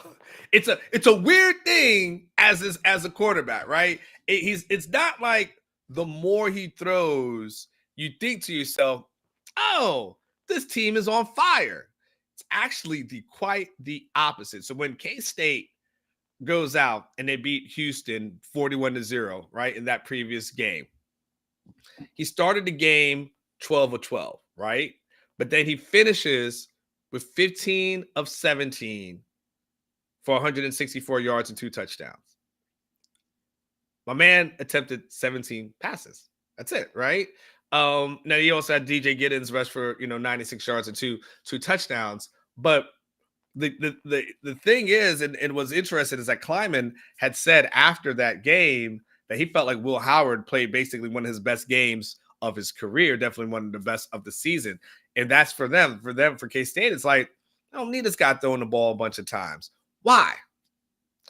So when K-State actually lost to Oklahoma State, okay, I had to look this up. You know how many times that Will Howard threw the ball? 34 times. And guess what happened? He threw 3 interceptions. You get the map right. 17 passes, 2 touchdowns. He's good. But when he actually had to put the ball in the air, it was 3 interceptions that occurred. You know what the key to the victory for Oklahoma State was at that point? They got ahead. And then they forced K-State to have to throw. They got up on them 7-0. Then they up at 10-0. And then Oklahoma State was leading 20-0 heading into halftime. Okay, that becomes the secret sauce. Is you got to make this guy throw. If you're able to basically shut down the run game and have him say if you're gonna beat us, you make that guy do it. That guy shows that he could give that ball up. 3 interceptions in one game against Oklahoma State. That I don't think none of us will look at and say to ourselves like they got like all these all-star DBs and all-star defense or anything to that effect, right? But nonetheless, that becomes the secret sauce there. So gotta force Will Howard to throw the ball as well. That to me becomes like the number one thing, kind of the number one factor so far. Number 2, this is going to be a real. I'm going to give you some graphics in a second because I want to show you where I feel like the battle is really going to be. Thank you, Javier. But I'm going to show you where I really feel like the battle is going to be. And this is going to be within the third down conversion battle. And you're going to say to yourself, okay, well, Anwar, of course you want to get off the field on third downs, right? I mean, of course that makes sense, right? Sure. Get that. Granted. So I'm not telling you something that is I got to put a patent on, right? But this third down, when I did the research and kind of dug into the numbers for you guys, right? Third down is actually a strength for both teams, right? So look, let's go Kansas State third down offense first, right? Actually, no, I'm sorry. Don't do it. No. All right, the hell. No, you did it. No. Dude, I'm going to ask you defense. Go defense. Go Texas defense. Because you guys already know this one, okay? So you guys already know. Let's look at it on the screen, okay? And again, by the way, as you see, this is the website that I use to get all kinds of really good deep stats. So I would highly recommend if you are into looking up stats and looking up numbers. They have so many different categories. So I'll always tell you, if you get on this website, the CFP stats is better. I find it more useful than like ESPN or other ones, right? And if you click on like conferences, you can either go a nation or conferences, and you click in conference, find the Big 12 conference, and you will see just a slew of stats and a slew of numbers for you to choose from. And this is one of these specific ones here. So here, as you guys know, Texas is right now ranked number 1 in third down conversions as far as the defense is concerned, as far as getting off the field, at 27.78%. Now, Kansas State's pretty good, obviously, at 28.9. They're very good as far as that's concerned. But right now, Texas is ranked, I think it was 15th in the country, or something very similar to that. No, they're third in the country, I believe, in the third down. Yes, third. I apologize. They're third in the country as far as opponent third down conversions. All right. Now let's go on the flip side. Let's go to the offense. What about the offense third down conversion on offense? Guess who's number 1 in the Big 12? Kansas State. So now, as far as third down conversions, Kansas State is first in the Big 12. As far as getting off the field on third down, Texas is first in the Big 12. This right here, this is your battle right here, y'all. This is it right here. Kansas is really good. They're converting at a 54.9% percentage at this moment, right? And then Texas is barely giving it up around that 28%, right? That becomes a battle on third down. If Texas can stop Kansas on third down, which they've been able to do, and they can stop Kansas on third downs, an area that they've been highly successful in this season, then that becomes a key to victory. But like I said, that is a major major battle that you got to look at. You got to look at when Kansas got the ball third down. You got to know they usually convert about 50% of these things. You got to know Texas usually has people convert at less than 30%. If we're looking at the box score after the game and Kansas State has converted over 50%, that's probably not going to be good for Texas. If we're looking at it and they've converted less than that, then all of a sudden you say to yourself, that actually is going to be a good thing for Texas, right? So I just want to make sure you guys understand and saw that battle that's going to be taking place there. There's going to be number three, number three. Number three, all right? This is for all the JB fans out there. Run, Brooks, run. Let's just keep it, right? Let's just keep it simple. Let's just keep this thing simple. We don't have to get crazy. He is arguably the best running back in the country. And sometimes, coaches, they're like, okay, they're going to try to take certain things away. And I get it, right? You want to take what the defense is giving you. And then sometimes you just assert your will. And sometimes you just say, I'm not going to take what you give us. I'm just going to take it. And so Jonathan Brooks right now, he's averaging 115 rushing yards per game. That is the fourth best in the Big 12 and second in the Big 12 conference. He's also rushed for 923 yards this season, which is fifth in rushing yards. He's second in the conference in total touchdowns with 8, third in rushing yards per carry, 6.4, and fifth in the conference in rushing times. He's got 7. In other words, he's pretty damn good, right? So if Texas is able to establish the run against this team, that will absolutely help them. And then really, at the end of the day, it helps a guy like Malik Murphy, right? The one thing you don't want to do is ask Malik to have to do a lot of things, right? That you want to be able to, I missed one, by the way. You want to be able to, okay, I did that. You want to be able to make sure your young quarterback doesn't have to win the game for you. It's important.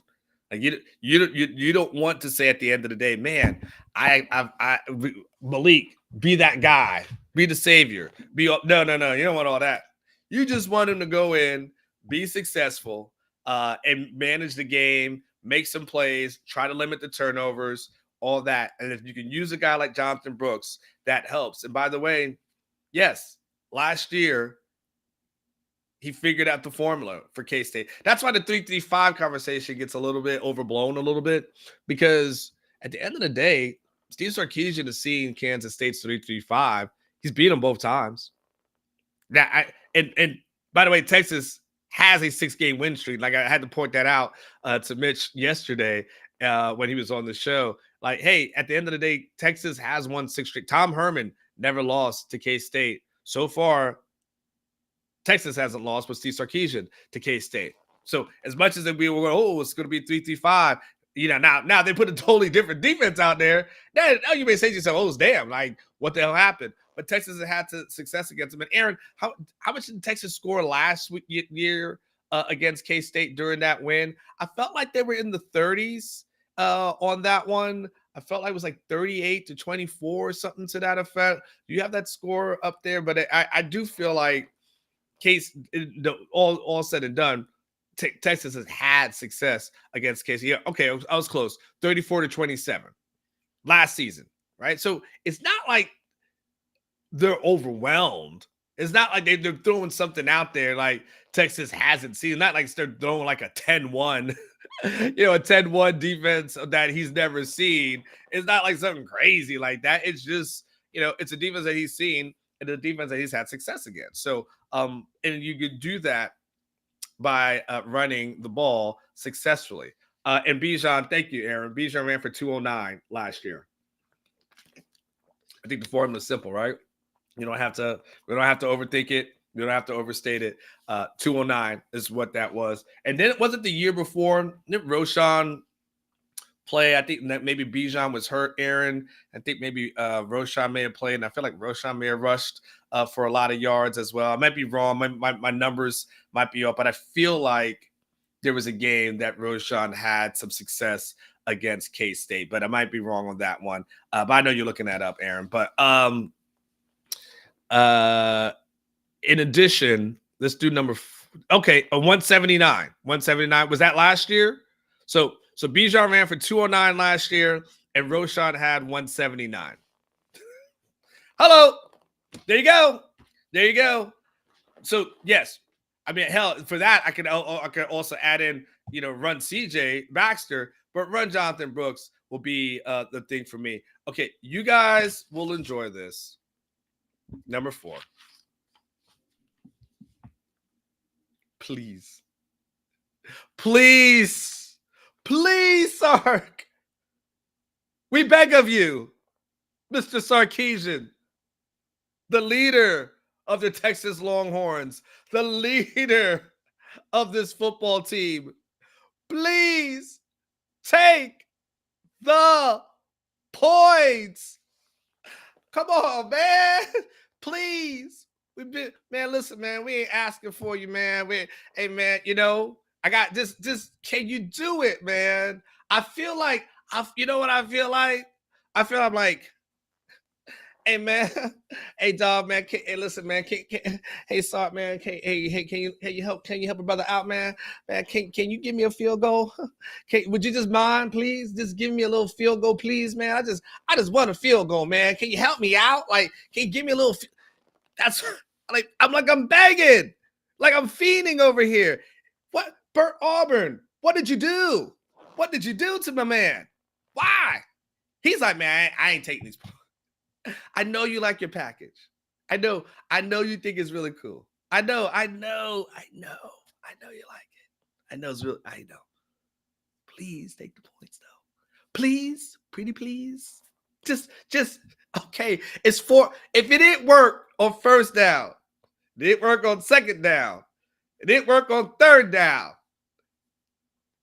3's okay. Three, it's okay. It's points on the board. But you don't like run it again. I'm like, no, please. And the thing is, I think Sark, the more that people say you should take the points, I think the more he'll just do the opposite. But Bert, just like, hey, Bert, just start standing next to Sark, right around that time, No, I guess he's got to warm up a little bit. You got to warm up, man. You got to just do something. Give Sark. Okay, this is what I need Bert Auburn to do with his NIL money. I need him to get like Sark, like something that reminds him, like he can wear like a chain or something that from Bert Auburn. Like, hey, coach, I want you to wear this during the games, or a picture of Bert Auburn, something like that. Or maybe on the Jumbotron, like on 4th down, someone just puts Bert Auburn's photo up, right? Maybe they just put a video of Bert Auburn warming up so Sark can see it. And just like, whoa, Bert Auburn, who's that? Like, please, Sark. We don't ask for much. I mean, we really don't. All we're just saying, if it don't work 3 straight times, can you kick a field goal, please? Please. Just, can you take the points? One can hope. One can dream.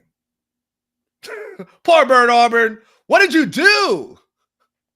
We're going to find out like Bert Auburn like took Sark's meal or something like that. Like, what did you do? Like Bert Auburn's hair fell into like Sark's meal in the cafeteria or something like that. And he's been mad at Bert Auburn ever since. Like, what did you do, Bert Auburn, to deserve this? Free Bert Auburn is where we're saying right now. He deserves it. He needs to be free. Free up, my man. All right. Last, but not least. Oh, by the way, before you go there, go back, Aaron. Before that, go to the defensive line. Put up the 4th down stats. I forgot about that, Aaron. Can you put up what it looks like for Texas on the 4th down conversion rate? I forgot about that. This is why I tell you this is a great website for you. Great website. Look at Texas on the 4th down conversions, y'all. Just as far as the Bert Auburn conversation is concerned. I mean, it's not bad when you look at it. It's 61%. They've converted 13 out of 21. So it's not the end of the world per se.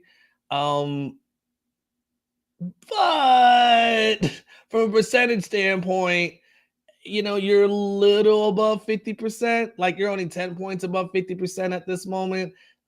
I'll just go back to, I just want to make sure you guys were able to see this. Again, see the website that I really trust a lot. Take the points. That's all. Please, for the love of God, take the points. Okay, thank you. Thank you, Aaron. The very last one. I'm just going to say number 5 will be a huge day, obviously, from the defensive line. It starts with T'Vondre Sweat. He's the guy that makes this thing go. He's kind of the glue. He's the engine for this entire defensive line. T'Vondre Sweat has got to be its dominant self against an offensive line, against guards who are actually really good. K-State prides itself on having a really, really good, tough offensive line. So the battle between T'Vondre and Byron Murphy, like those are the battles that need to be won. And so that to me is you've got to be able to have that, and you also got to have the guys on the edge. You need Sorrell to have a good game as well. I need Sorrell to have a good game because I need his dad back in here. But Pops don't come in here like he used to. Pops was in here every day in the offseason. And at the beginning of the year, I need Sorrell to have a big game so Pops comes back in, because I want to hear 88 is great. I want to hear that. It's too. I'm on stay on your porch. I'll preach that. Stay on it.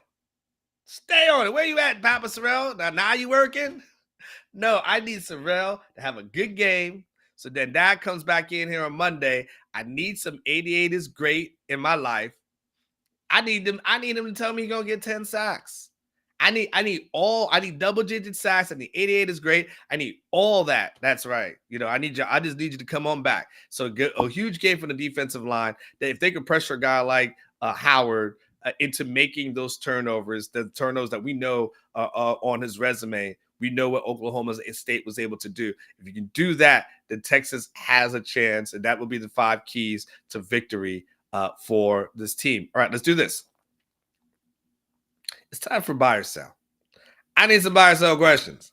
I need you guys to flood the chat with your questions as we head into the weekend. If you haven't participated and you've been watching the show, and you thought to yourself, man, I like watching, I don't necessarily participate. Today's the day. Today's the day for you to say, you know what? I just want to throw something out there, something I've been thinking about, something I want to ask, whether it's about the team, whether it's about something else. About my weak mustache, whatever it is. Let's get some buy or sell in here so we can get those things done. And then let's go to break. Let's go to break first. And then when we come back, I'll absolutely do this. Let's go to a quick break. Get your buy, sell. Gives you enough time to get these questions in. And I will be right back. And Texas has played kind of an uneven brand of football at times over the course of the month of October. I got just honestly, like, I can't tell you the game that it's going to happen in, but if they don't start playing more like September brand of football and less like October brand of football, I think there's a possible loss in there for Texas. And, this is a major moment this is a crossroads moment for Steve Sarkeesian because they are on the cusp of really having a great season. It's been a great start. Quite frankly, 7-1 at this point in the year, given how long it's been since they've been with that record, 8 games into the season, an absolute success. But if they fumble it away in these last 4 games, the only thing that people will remember is the fumbling away part. So it is imperative. I mentioned it a week ago. Steve Sarkeesian has to be at his best.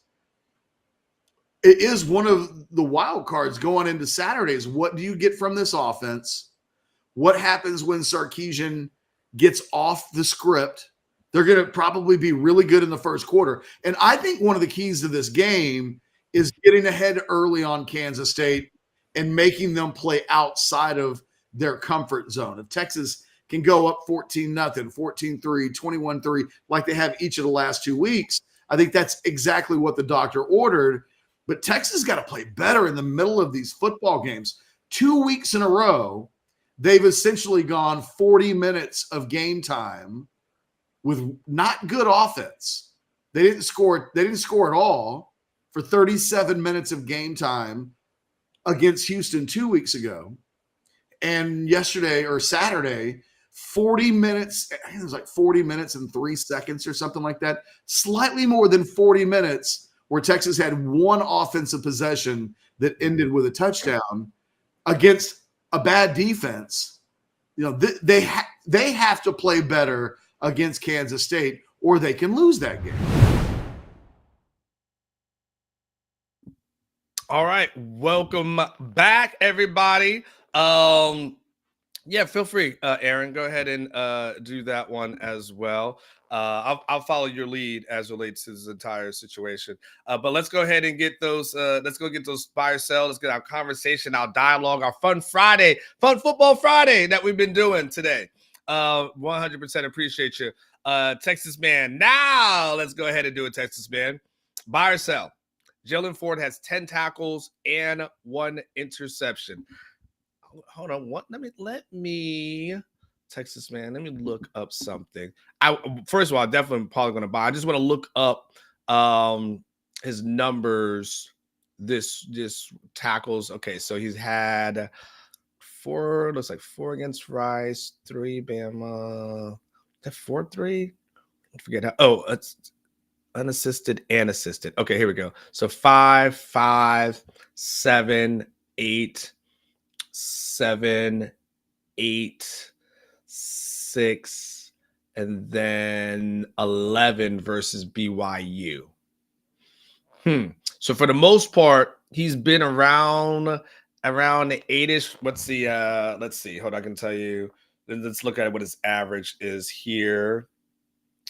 Let's go. Hold on one second. I want to do an educated thing. So his average is about 7.1 tackles per game is what that looks like. No, I'm not looking at Alice's deep numbers. My gosh, I'll be here for like the next 16 minutes trying to figure out his numbers. Now I'm just looking at his tackles. I got his tackles up on my screen. So he's averaging about 7.1 tackles. So Matt, you asked me, he's only going over double digits once this season. So yeah, it's a really good question, but I do believe that they'll try to run the ball more. So I'll buy on that. It's a soft buy, though. It's a soft buy. It'll be. But if you ask me, can he get 3 more than his average for a game that I think will be very physical? Sure, I can definitely see that. So I can definitely see that. And yet he's due, isn't he? I mean, he's due for an interception. It's been a couple of weeks, hasn't it? So I would definitely, yeah, I'll buy on that one as well. I feel like Will Howard's got at least 1 in him, maybe 2. But I feel like Texas is going to pick him off at least 1 time. I feel pretty good about that one. I feel good, but I don't know about 2 at this moment. I can see 2 though. I can see 2. You can talk me into it. But I'll definitely, if I had to put the money down, I'll put the money down on 1. I have to, if there's a prize picks and there is a Will Howard interception number, I will definitely take the more on that one. Good question, Texas man. Thank you. So, when you guys ask me questions, by the way, I just don't say stuff without trying to think it. So sometimes it may be a process, and so you kind of can see my brain turning. But I don't just like to say it just to say it. So just so you know, appreciate you, Texas man. Yeah, I like your hook emoji. Javier Rubio, he says buy or sell. JB will have the best game of his career versus K-State, 200 plus yards and multiple TDs. You know what? Bye. You know what, Javier? I am not. I'm done with the Jonathan Brooks doubt department. I'm done. That thing's closed. That thing is closed. I'm out of business. It was. I had a good run in the preseason. I have been shut down in the regular season. I feel like anytime I've done a prize picks and I've done the less on him, I look stupid. And so I will not doubt Javier. I will not doubt. If you say 200, sure. If you said 300, I'm like, well, maybe I don't know, because it's possible he might have just one hell of a day. But no, kind of what we pointed out and what Aaron had put in the chat, earlier, which is Bijan running for 209 last year and Roshan running for $179. Against this defense. That this looks like a potential for another huge game for them. So I will absolutely buy. I'll buy the 200. I mean, I'm done, Aaron. I'm done selling this guy short. He's the real deal as far as I'm concerned. As crazy as that sounds, I wonder if let me see if Prize Picks. Hold on. I wonder if Prize Picks has put up anything for Texas yet. Let me look. Let me see. I'm really curious. Okay, let's go college football. Let's see if they've got a Texas. Still nothing for Texas yet, man. All right, Prize Picks. Well, yeah, I was going to see what they had, but we'll go from there. All right, let's go. 103.5 on underdog. Oh man, I'm taking that. I'm taking the more on that one. 103. Let Prize put out a 103 on me today, and look out and look. I'll be lapped by halftime. I would have won, and I know I'm gonna get money. You do something crazy like that. All right, what else we got? What else we got from a buy and sell perspective? Big Tex in the house. Good to see you. It's Big Tex. Buy or sell. If he has to throw more, he will have success in the middle of the field like Houston because of how far off our DBs play. Oh, you're talking about Will Howard, I'm assuming. That's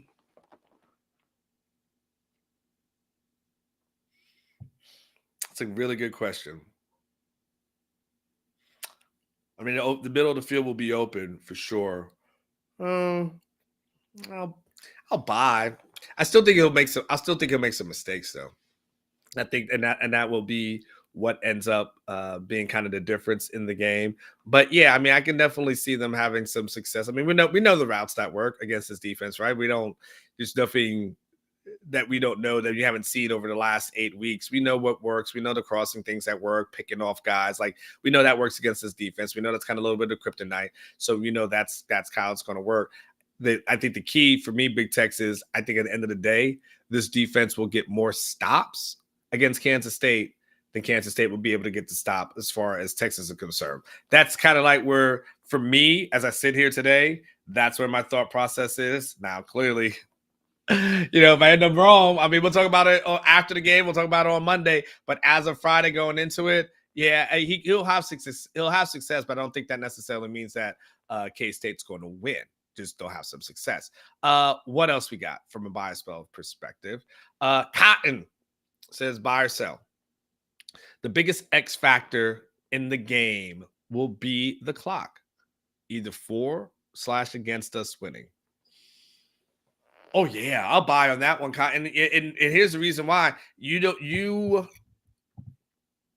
I'm not quite sure you can lose the time of possession with a young quarterback like this and win the game. Because with Quinn, if you lose the time of possession, I still feel confident that he can lead you to a victory in the fourth quarter. I still feel confident that if there's a drive to be had, for instance, that drive at the end of the game versus Oklahoma, right? You weren't surprised and said, "Oh my God, I can't believe Quinn just did that. That's amazing." You're like, "Damn right he did that." Can Malik do that? Oh no. Because I don't know at this moment. No, you got to run that ball. You got to be able to run the ball. You got to be able to kill the clock. This has got to be the CJ Baxter, Jonathan Brooks kind of day, Jaden Blue, all that. Like that's got to happen. So yeah, I'm 100% on that. I think it's by the way, Cotton, very good question. It's not to say anybody else didn't have one, but Cotton, that's probably one of your best questions that you have asked. Okay, just let you know. Very, very good one. Very thought-provoking. Too broke to pay attention. If Blackwell has a big game on defense, then Texas wins by double digits. I like Blackwell. Yeah. I'll buy on that. Just because, let me see if I got Blackwell's tackles here. Let me see. All right, do I got any? Let me see about his PBUs as well. Okay, there we go. Let's see. He's got one pass breakup this season, one quarterback hurry this season. He's got 2 tackles for losses. Overall, he's got, looks like in the 5 games that he's played in, he's got 10 tackles. So yeah, I mean, if he takes his game up to another level, like absolutely, kind of what we saw last week. Like if we see that kind of thing from him and then more, oh yeah, absolutely, this is a big game. This will be a big game and a big win for Texas. I'll be honest with you. My hesitation with Kansas State is this. They had not played anybody as good as Texas. It's like they have to go on the road versus the number 17 in the country, a team that they have lost to 6 consecutive times, a team that ran the ball all over them last season. I know last season and this season are 2 different things, but nonetheless, I look at it and I say to myself, well, no, Kansas State has to find a way to beat Texas. More so, I look at it from Texas has got to find a way to beat Kansas State. It's all about narratives, it's wordplay, and I know some of it just sounds like semantics. But what I say it all means to me is that Texas to me is a better team. That's what that means. I mean, to me, Texas is a better team, and so I understand like, oh, it's Kansas State, and I'm like, yeah, it's Kansas State. It's a team that Texas kind of routinely beats, and so yes, they may be better this season. And again, we'll see. Not trying to, but at this moment, I'm erring on the side that I think Texas is a pretty good team. And my only X factor right now is Malik Murphy. And if Malik Murphy can answer those questions, then Texas will be good to go. Let's do some more. Buy or sell. Oh, okay. Money B, you have not asked me a question in a while. So I appreciate you coming back. And sometimes when Money B asks these questions, we should probably put those people on the air. Okay, so we got Megan Good versus Kyla Pratt. I feel like Kyla Pratt. Here, you know why I gotta go Megan Good? I feel like I've been watching Kyla since she was like a young person. And so now that she's older, it still kind of feels a little weird. It would feel weird, right? It's like watching a young girl like grow into like a lady, and like, yes, she might be a lady, she might be of age and have kids and all that other kind of stuff. But you still remember when they was young, right? It's fun. I have there's a good friend of mine, and I used to have to like tutor her daughter, right? And so her daughter, so like in 4th grade, I was like helping her daughter out, right? And so I was helping her daughter out. Well, now the years have passed, she's gotten older, she's got a kid and everything. Beautiful young lady. But I still look at her as a young girl, like, and she's beautiful, but I still look at her as a young girl. That's kind of for me for Pratt. I'm like, she's still a little like a young girl. This ain't no R. Kelly kind of thing going over here. Give me Megan Good. Megan Good is about as good as you can get. I'll stay with Megan Good until the cows go home. So yes. And by the way, yes, and she's beautiful. So give me Good all day long and twice on Sundays. All right. What else we got? Scott in Texas. Buy or sell? Texas longest scoring drought will be under 10 minutes. Sell. I'll probably have to sell on that one, Scott. I just, I think Texas is the better team, but I also know, but the problem is a young quarterback for me, Scott. That's the issue. Having a young quarterback, I'm not convinced that it will be just that seamless. I think there will be some challenges associated with it. And so because of that, I'm going to have to sell on that. Again, I still think Texas wins. I'm going to make sure I get Eric Torres the link. I still think Texas wins, but there is that issue there. So that's where I'll probably sell on that one. Let's do some more. Dwayne Garcia. Buy or sell? You take the over on Sark running Wildcat with red at 2.5. Oh, hell yeah. I will absolutely take the over on that one. Oh, he loves that Savion Red package, doesn't he? He loves that Savion Red package 100%. And yeah, I would not be surprised if he doesn't wait to the goal line to throw that thing out there. But no, he's gonna love that Wildcat package. That's what worked, as Aaron pointed out to me last year. Them being able to run some Wildcat as well. And so yeah, absolutely buy on that one. 2.5, easy buy for me, Dwayne. Very, very good question, by the way, Dwayne. Very good. Thank you for pointing that out. Really good questions today, y'all. Oh, real good. You know why it's good? Because it makes me think. And I was asking Ketch questions earlier on like 1 month ago, and it didn't make him think. And I thought these were really good questions. So because it made me think, yeah, really good questions. So I appreciate it. Let's do some more. Philosopher says, is it bad that I don't know either of them? Philosopher, just do yourself a favor and just Google Megan Good. It's MEEAGAN. Just Google Megan Good. Put her in the images, and you can go from there. And you've seen Pratt. When you see Pratt's face, you would have known you've seen her before. Omar, what's funny, Omar, is that one of the when people were like, not only have people mispronounced my name, but I actually have been called Omar quite often throughout my life.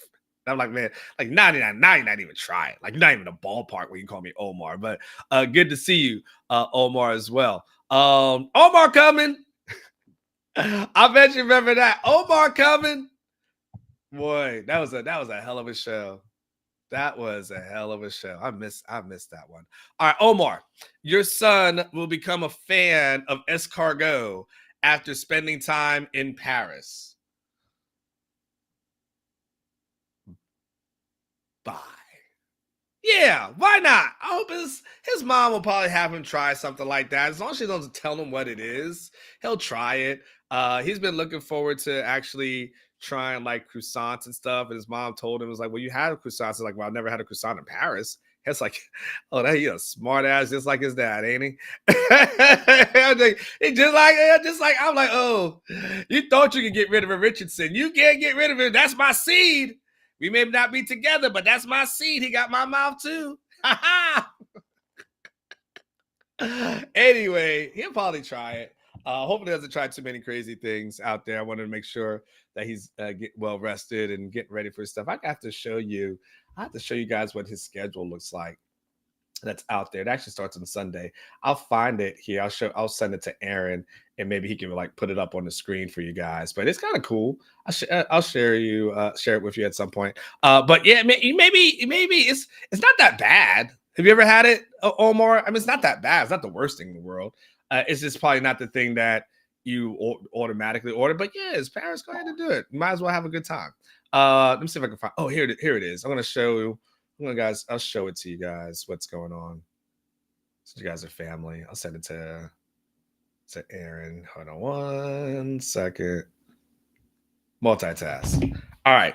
It is pretty good. I'll show you what the schedule looks like. We just talk about it. So I've talked about it a little bit. So I'll show it to you so it's kind of legit. All right, let's do another one. Give me a second. I'll show you what my son's Paris schedule looks like, so you guys can kind of see. I can tell you what PSG had emailed me. Blake May says, buy or sell.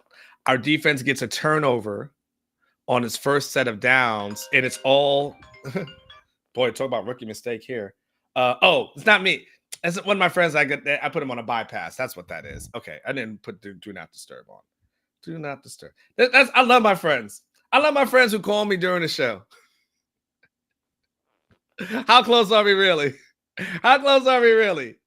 Everybody else here knows I do a show. Then I got my friends calling me like during the show. They're like, "Hey man, what you up to?" I don't know, just doing the show. Kind of what I do.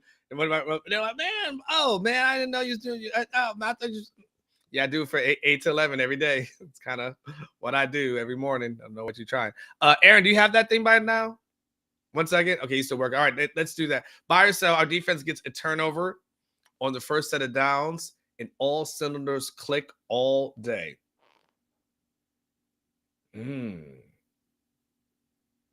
That's a hell of a prop bet right there.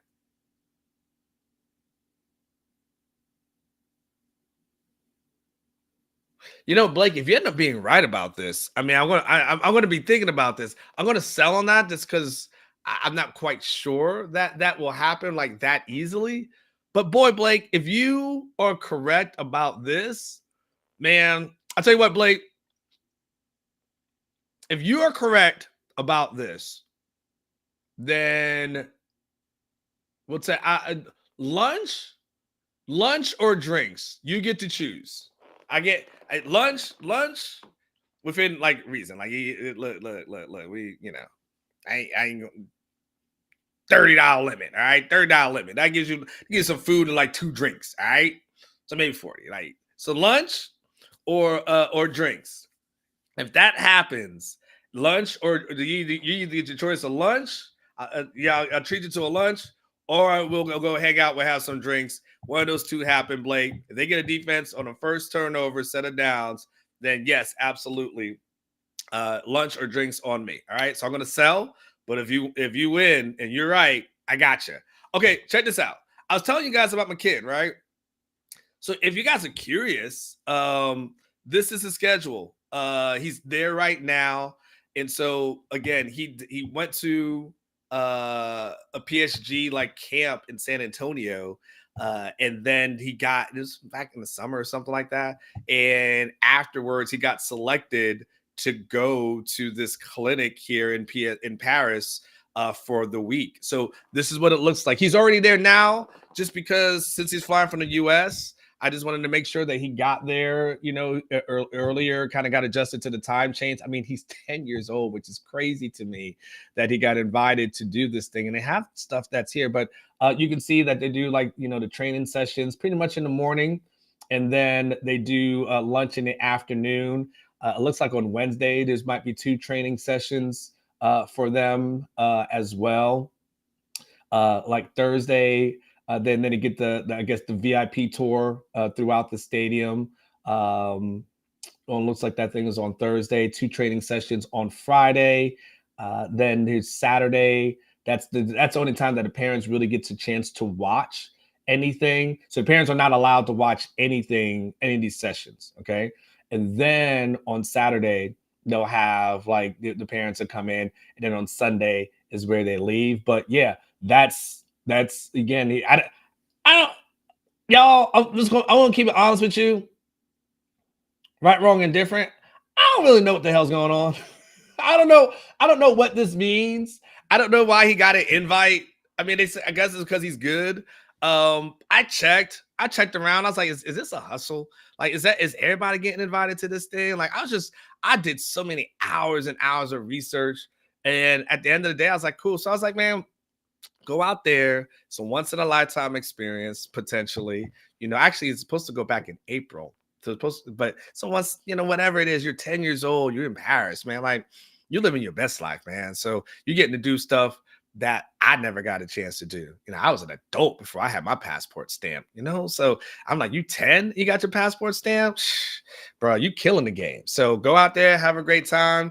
I don't talk to him about big picture stuff. Like, you know, I'm not going to be that parent. All day I tell him 2 things, and then we'll do some social media standouts. But he does 2 things that I've drilled in his head. My son's head. I say, worry about the things you can't control. And I always ask him, what's the one thing you can't control? Your effort. That's it. We don't talk about anything else. I said, all we're going to talk about is effort. I just care about your effort. I don't care about anything else. Wins or losses, who cares? You're 10 years old.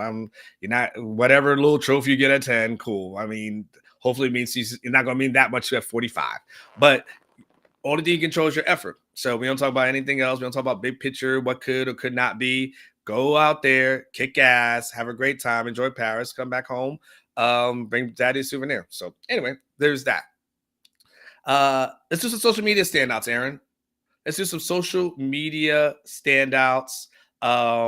Tracy, you said lots of European clubs sent out invites to participate in soccer organizations here in the U.S. But yeah, PSG is big. Tracy, here's the deal. It wasn't a part of, he wasn't part of an organization per se. He just went to a camp. And then he got invited from that camp to go, but he just went as an individual, not as a part of the organization as well, which is Lone Star. Anyway, let's do some social media standouts. Let's do some, and it's a new world of soccer. I don't know much about it, to be honest with you. I'm learning just like y'all. I'm just a few months ago learned what all sides is. Stuart Mandel. Oh my goodness.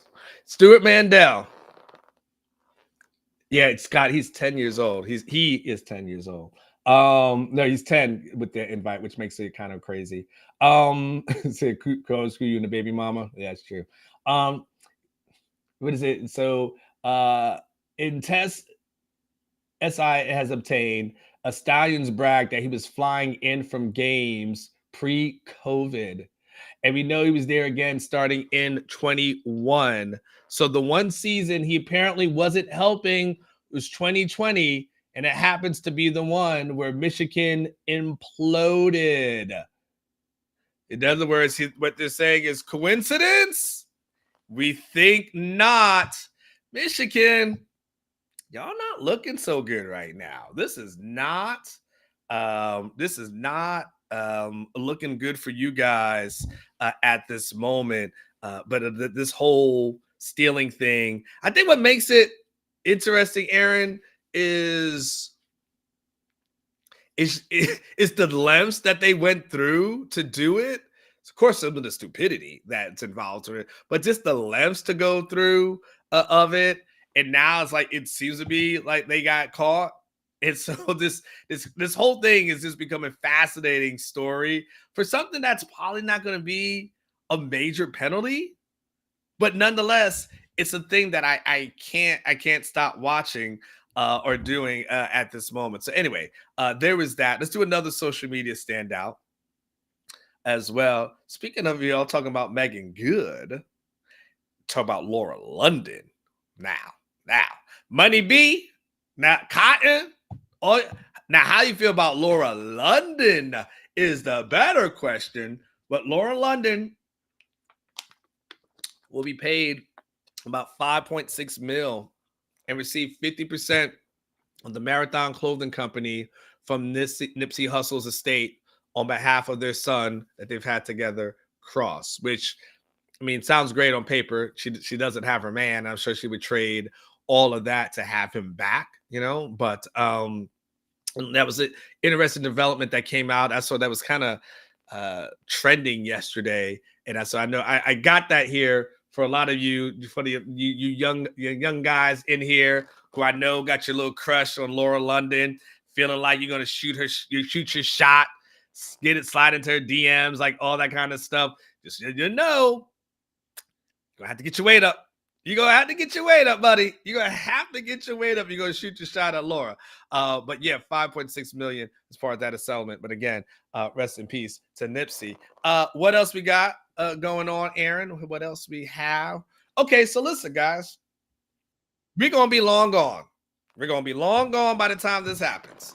But I thought it'd be interesting just to see what the opponents look like and what it's going to look like in 2024 for some of the folks that, your cousins and your kin folks that are kind of left behind. So let's look at, first thing I looked at was Colorado. I wanted to say who they had at home and who they had at away. So looked like Arizona's away, Tech is away, Kansas is away, UCF is away. And then, of course, their home games, they're going to have looks like Utah, Baylor, Ohio State, K-State, and Cincinnati. That's kind of where my eyes kind of gravitated towards. You guys might look at some other ones that you may or may not be interested. Let's look at Tech. They always talk so much trash. Let's see what Tech is going to have. They're going to be away at Arizona, at TCU, at Oklahoma State, and at Iowa State. Home versus Arizona State. Should be a win. Colorado. That should be interesting. Baylor, Cincinnati, West Virginia. Okay. So yeah, there you go. There is that. Yeah, so just for those of you guys who are interested in what was going to happen once you leave the conference, there you go. Let's do a couple of more before we get El Presidente in here to give his pick. Okay, Mug Shorties. She got arrested for unauthorized use of a credit card or debt. And I must say, the only crime is the man who did not give her a credit card to use. Fellas, I look at her and all I see is innocence. I feel like it's rigged against her. This woman is innocent, I tell you. Innocent. What is her bail? Somebody send me the bail bondsman. What city is she in? Because all unauthorized use, baby, it was not. You have my credit card. It's authorized. You can use as much as you want. I don't know what she look at her. Look at. Does that look like a person that would commit a crime? I mean, look at her. That I see innocence. I see innocence. You walk into my courtroom, I see innocence. What I want to know what you need. What's your limit? What you need? Like $15,000? You need 20,000? You need a little bit more? You need Unc to go get you an increase? 25? You'll be an authorized user. Look at her. Look at that smile. Does that smile say anything about guilt? That smile says nothing. That is the most, if there ever was an innocent person whose father was framed for what she did. Framed. This is why y'all, this is why you need to get out and vote. Our justice system, it's off. Innocent, I tell you. Innocent. All right, let's do one more. Let's do one more. Okay. Yeah. All right. This is for everyone out there. Black Pumas. Are there any Black Puma fans that are out here? Black Pumas apparently have released an album, their second album, Chronicles of a Diamond. And said, they let us know we are so thankful for the love and support. We're so excited to finally get to share it with you. Hope you enjoy. Stream the album. But yes, the Black Pumas are out and they will be in Austin on December the 3rd. Is anybody going to this concert? December the 3rd, looks like a Sunday. So it'll be a Sunday after the Big 12 championship game. Man, oh my goodness, Chris Nelson. If you have not checked out the Black Pumas, you do yourself a favor, Chris. You got to get on YouTube today. You've heard their song. Their big song is called Colors. But trust me, if you've got, they're kind of like and what's the best way to describe them? Let me see how they describe themselves. It's a mixture.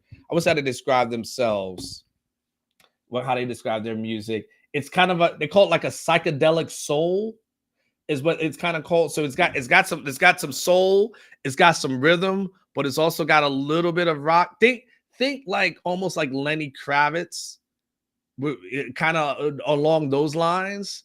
Yeah. So anyway, man. So it looks like they're going to be in Austin on what looks like the 3rd, the 4th, the 5th. Wow, those dates are sold out. But yeah, and they are, by the way, an Austin-based band.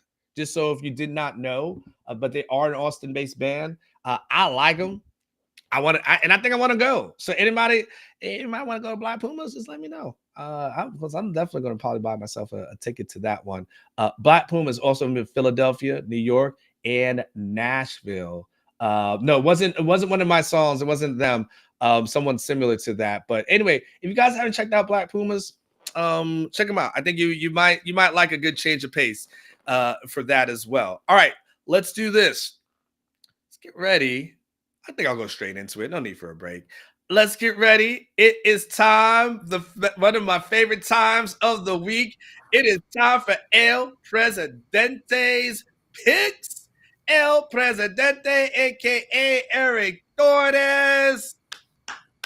Good morning to you, sir. Good morning from the city of Arlington, home of the world champion Texas Rangers. Go ahead. Talk your stuff, El Presidente. Hey, stuff.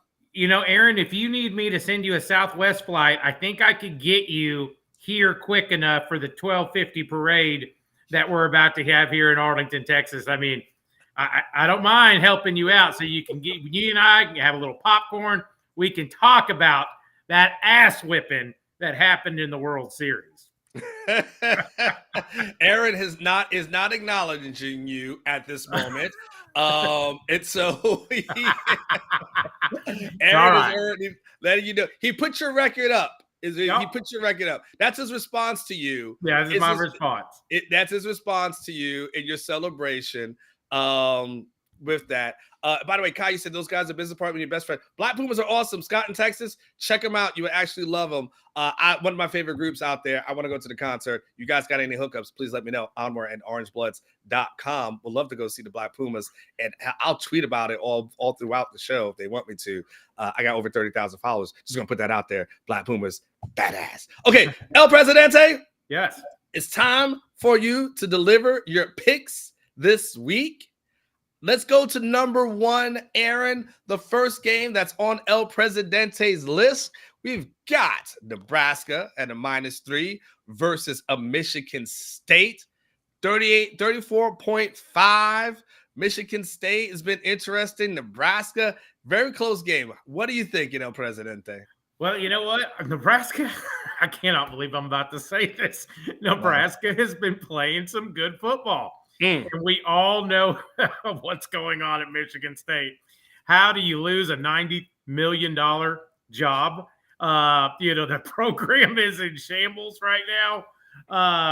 Their football team looks even worse on the field. And you know what? Matt Rule has come in there, gone through a little, rough waters. But give me Nebraska. After they beat Purdue pretty bad at home last week. Give me Nebraska on the road in East Lansing to beat Michigan State. I think Matt Rule has proven time and time again, whether it's Temple, whether it's Baylor, he goes in, installs his system. Kids start believing in it. I think they're going to be a little bit ahead of schedule in Nebraska. Usually year one, he doesn't make a bowl game. They're trending the right direction. So I do like Nebraska on the road and East Lansing against a not a very good Michigan State team. Okay. All right. Nebraska is in. So the pick is in for Nebraska. Aaron, just so you know, if you put the pick is in on the screen, I cannot see it. So just kind of weird. So I'm going to assume that it's there. Let's do number two. Hopefully I can see that one. Okay. I got that one. Texas A&M. +3 versus Ole Miss. Lane Kiffin firing off shots. That's what Lane does. We love him because he doesn't give a damn. And the good thing that you'll never have to worry about is he's good friends with Sarkeesian. Yep. So he'll never take a shot at Sark. So even when Texas joins the SEC, if he takes a shot, it's going to be a playful one. But hey, any shot at A&M is a good one. What do you got for us, El Presidente? Exactly, Anwar. Any shot of that town down there in College Station is a good day in my book. And you know what? The Crazy Lane train, I am all in it.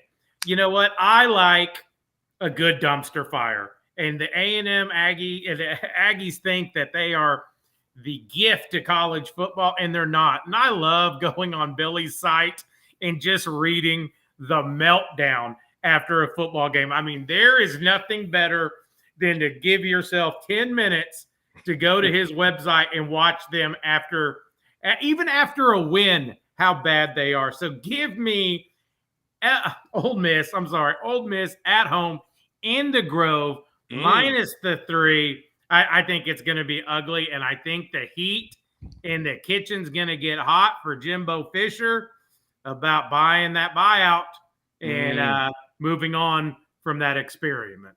They've made it be known that if they need to, they can get the money available. That made it to me, Jimbo. You might be on the clock. I mean, when they come out like that, it's think about that. Think about that amount of money that they're just willing to say, we are done. The alumni are done. Everybody, we're going to kick our tin cup, and everybody needs to chip in. Just like, wow. That's a lot of disposable income. I can tell you that much. That's a lot of disposable income, boy. I wish someone would give me that much to go away. Here you go. Here's millions and millions of dollars. So Ole Miss is the pick. Let's do the next one. Aaron, what we got? Interesting. The last of the Bedlam series as it comes to an end. El Presidente, I don't expect this to be rekindled on our lifetime. Yeah. We'll be long gone before this game's ever played again. But OU, that -6 versus Oklahoma State. What do you got for this, the last of this installment? With the last of the installment, Oklahoma, obviously what they did, and they went up to Kansas last week. As y'all know, one of my picks last week was Oklahoma State covering last week versus Cincinnati, and they did. You know what? In this rivalry game, I'm not going to touch the side of Oklahoma -6 or Oklahoma State +6, but I think this is going to be one of the instant classics in that rivalry. I think it's going to be a huge shootout. Give me the total over the 62. I just think this is going to be a complete shootout up there in Stillwater at 2:30.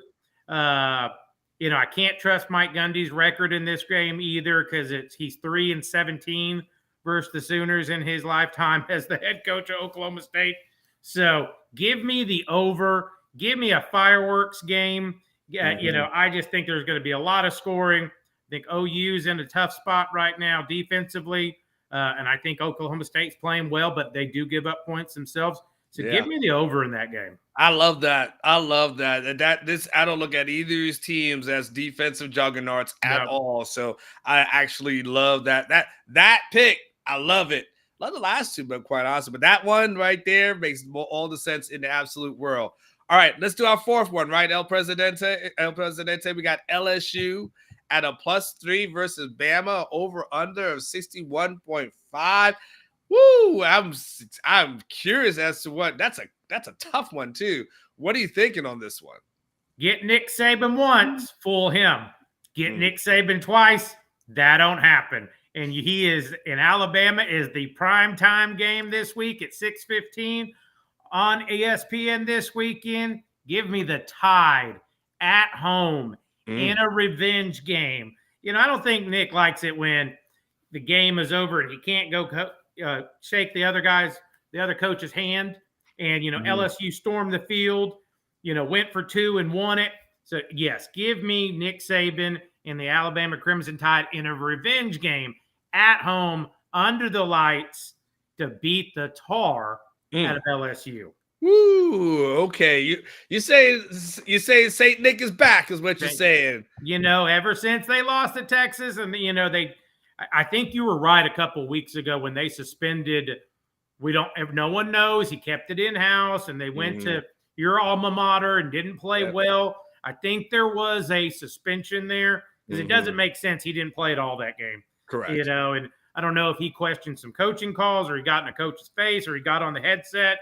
Called the coach, what, and Nick, and Nick handled it in house, and that's how Nick is. Yeah. But you don't get to go twice in a year span. You just don't. And I can remember vividly what the LSU coach said. When he got there, I came to beat Alabama. Well, guess what? Time's up. Let's see if you can do it again twice. Okay. By the way, Bo is in the chat. I'm just kind of curious. I know you took the points on the Oklahoma State versus Oklahoma game. Out of curiosity, since Bo is a Sooner guy here, who do you think is going to win the game between Oklahoma and Oklahoma State? I feel like Oklahoma, their backs are against the wall just like Texas. There is no room for error right now. So if I had to lean, I would take the +6 with Oklahoma State because I think it's going to be a tight game. But if I had to say who's going to win, I think OU is going to squeak it out. Okay. All right. Here we go. It's the grand finale as we go. K-State versus Texas.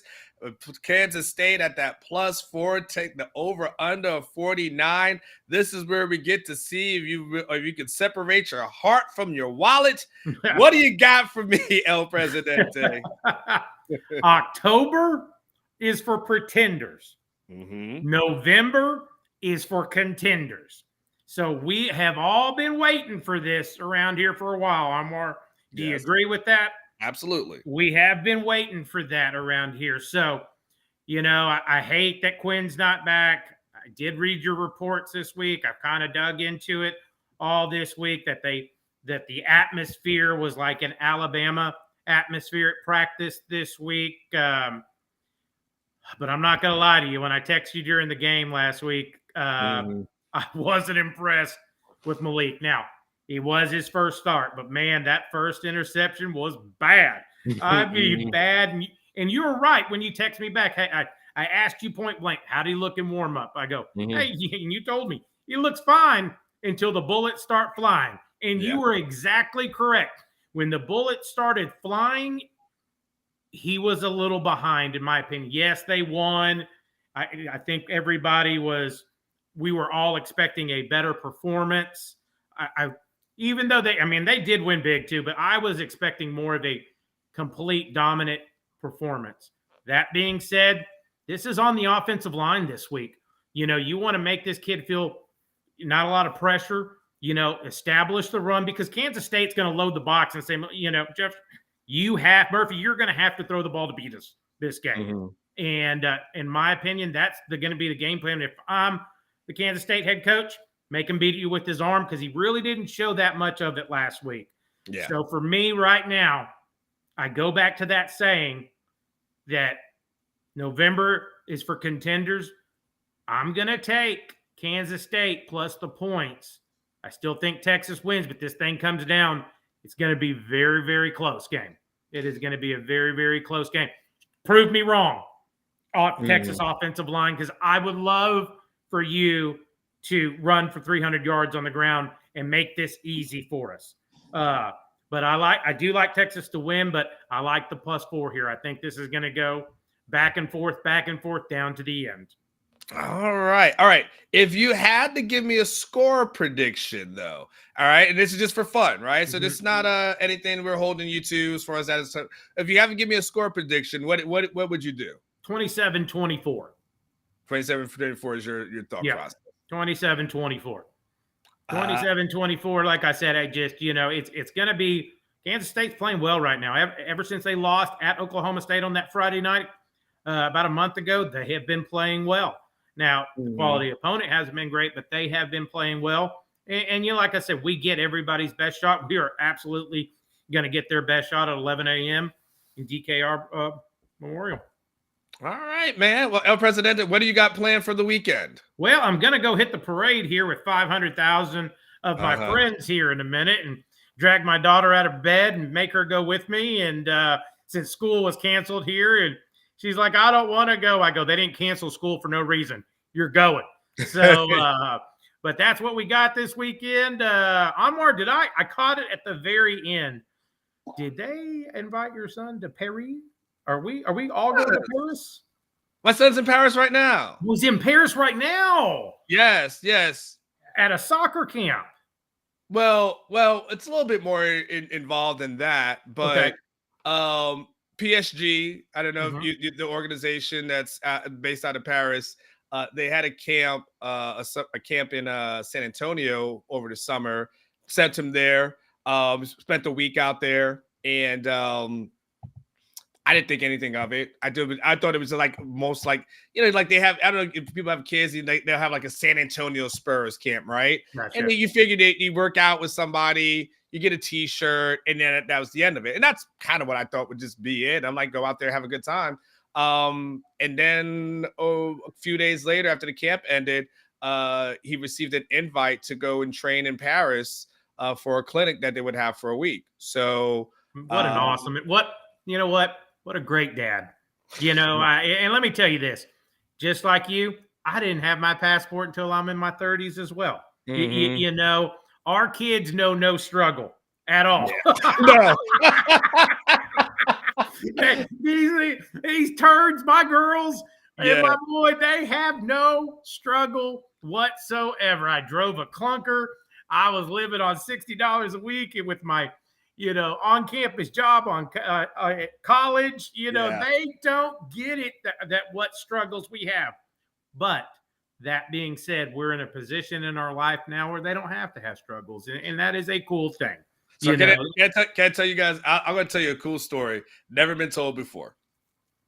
So I was in 4th grade.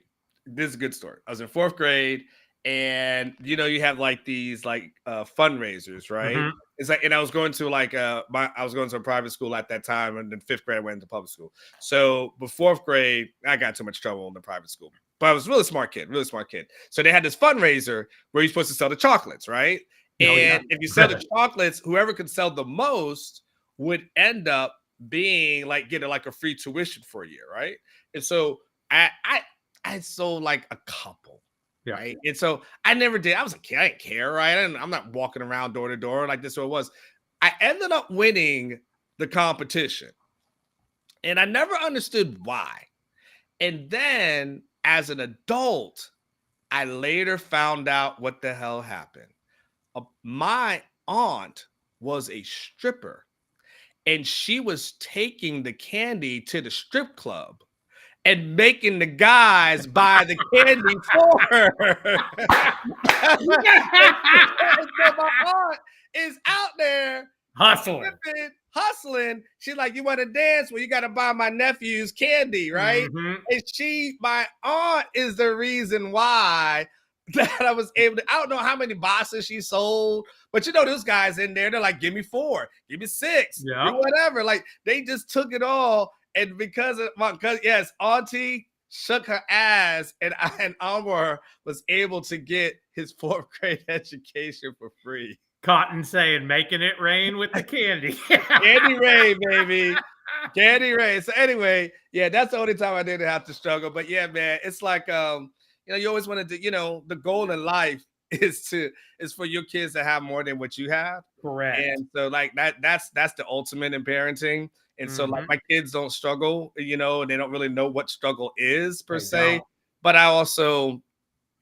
not, as long as they're not spoiled and being little punks, I'm okay with that and try to provide. And this is like the best opportunities. And I feel like, honestly, President, on this, I feel like the people who usually are more enlightened are people who actually have their passport stamp and can go to other places to see how other people live and know that the world is so much bigger than their city or their state.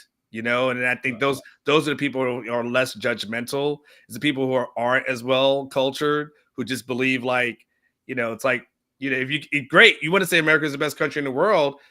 Have you gone to others to have a comparison, or you just going out a narrow-minded view? And so then, and it's not to say it's not, like, I'm not saying that, but I'm just saying the bigger point. So yeah, I'm happy for him. I told him to go out there, have a great time.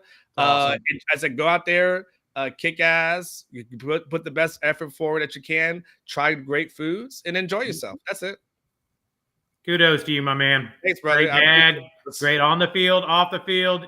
You do it all, my man. Thank you. And so did my auntie. So thank you to auntie for that, for shaking your ass. So appreciate it. El Presidente, we'll see you next week. Go enjoy the parade. See you guys. All right, El Presidente with El Presidente's picks is there. You guys get a little something. You just never know what I'm going to tell you. You just never know what I'm going to tell you. All right, let's do a quick break, Aaron, and then we'll put a ribbon and bow on this whole show. When we come back, do not go anywhere. We are almost done. Think about that season. So you guys had a bye week. Yes. In between that game and playing, ironically, Chad, at Rice after a week off. We played Penn State. Won, of course. No one thought we could. On the road in Happy Valley. Had a bye week.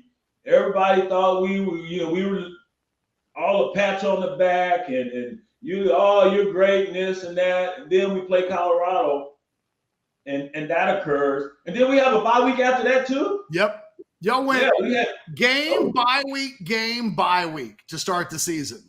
Ridiculous. Yeah. So we had to wait another week. Then we played Rice, and that fueled us though the rest of the season, man.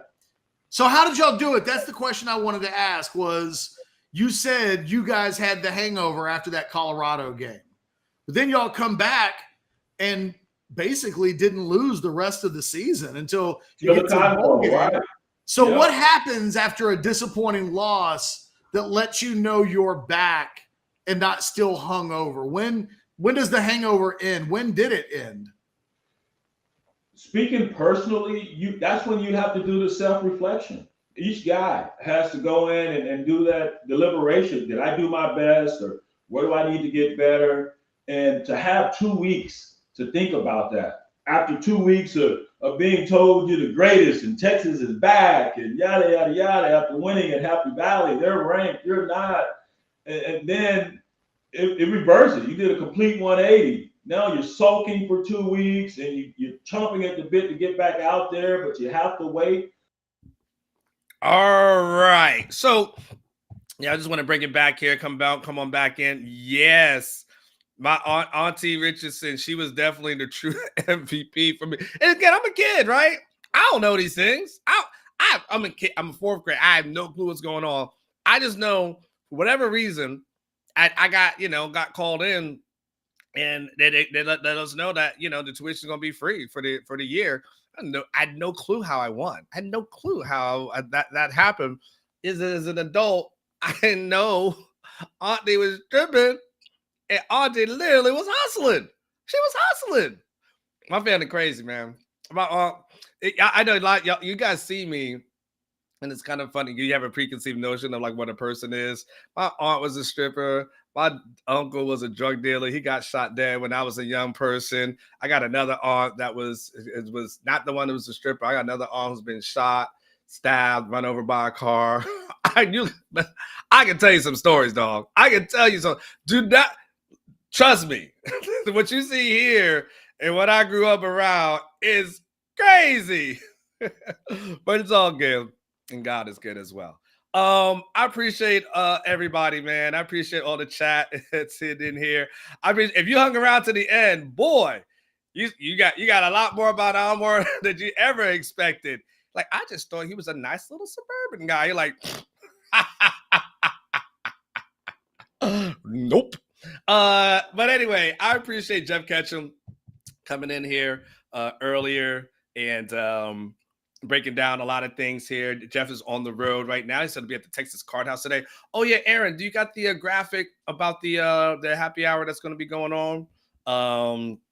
There is a happy hour that's going to be happening today. So if you do want to kind of hang out with Jeff Ketchum and the members of the OB staff, this Friday, today, from 6 to 9, there'll be a meetup, kind of a hangout. There'll be a Q&A that happens from 6:30 to 7:15. But it's over at Pine House Brewing, 2201 East Bend White Boulevard. You've got nothing to do. Head down south and go ahead and enjoy yourself at the Pine House Brewing. I got some good food. I hear the pizza is really good there. Got a nice setup that'll be out there.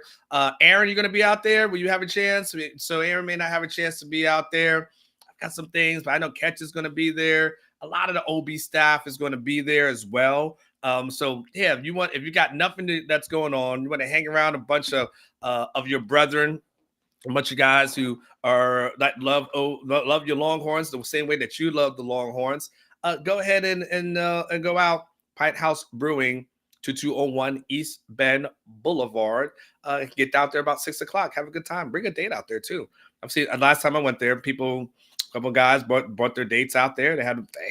Everyone had a great time. All right. Yeah, man. Yeah, Money B, you're right. Get this dub tomorrow.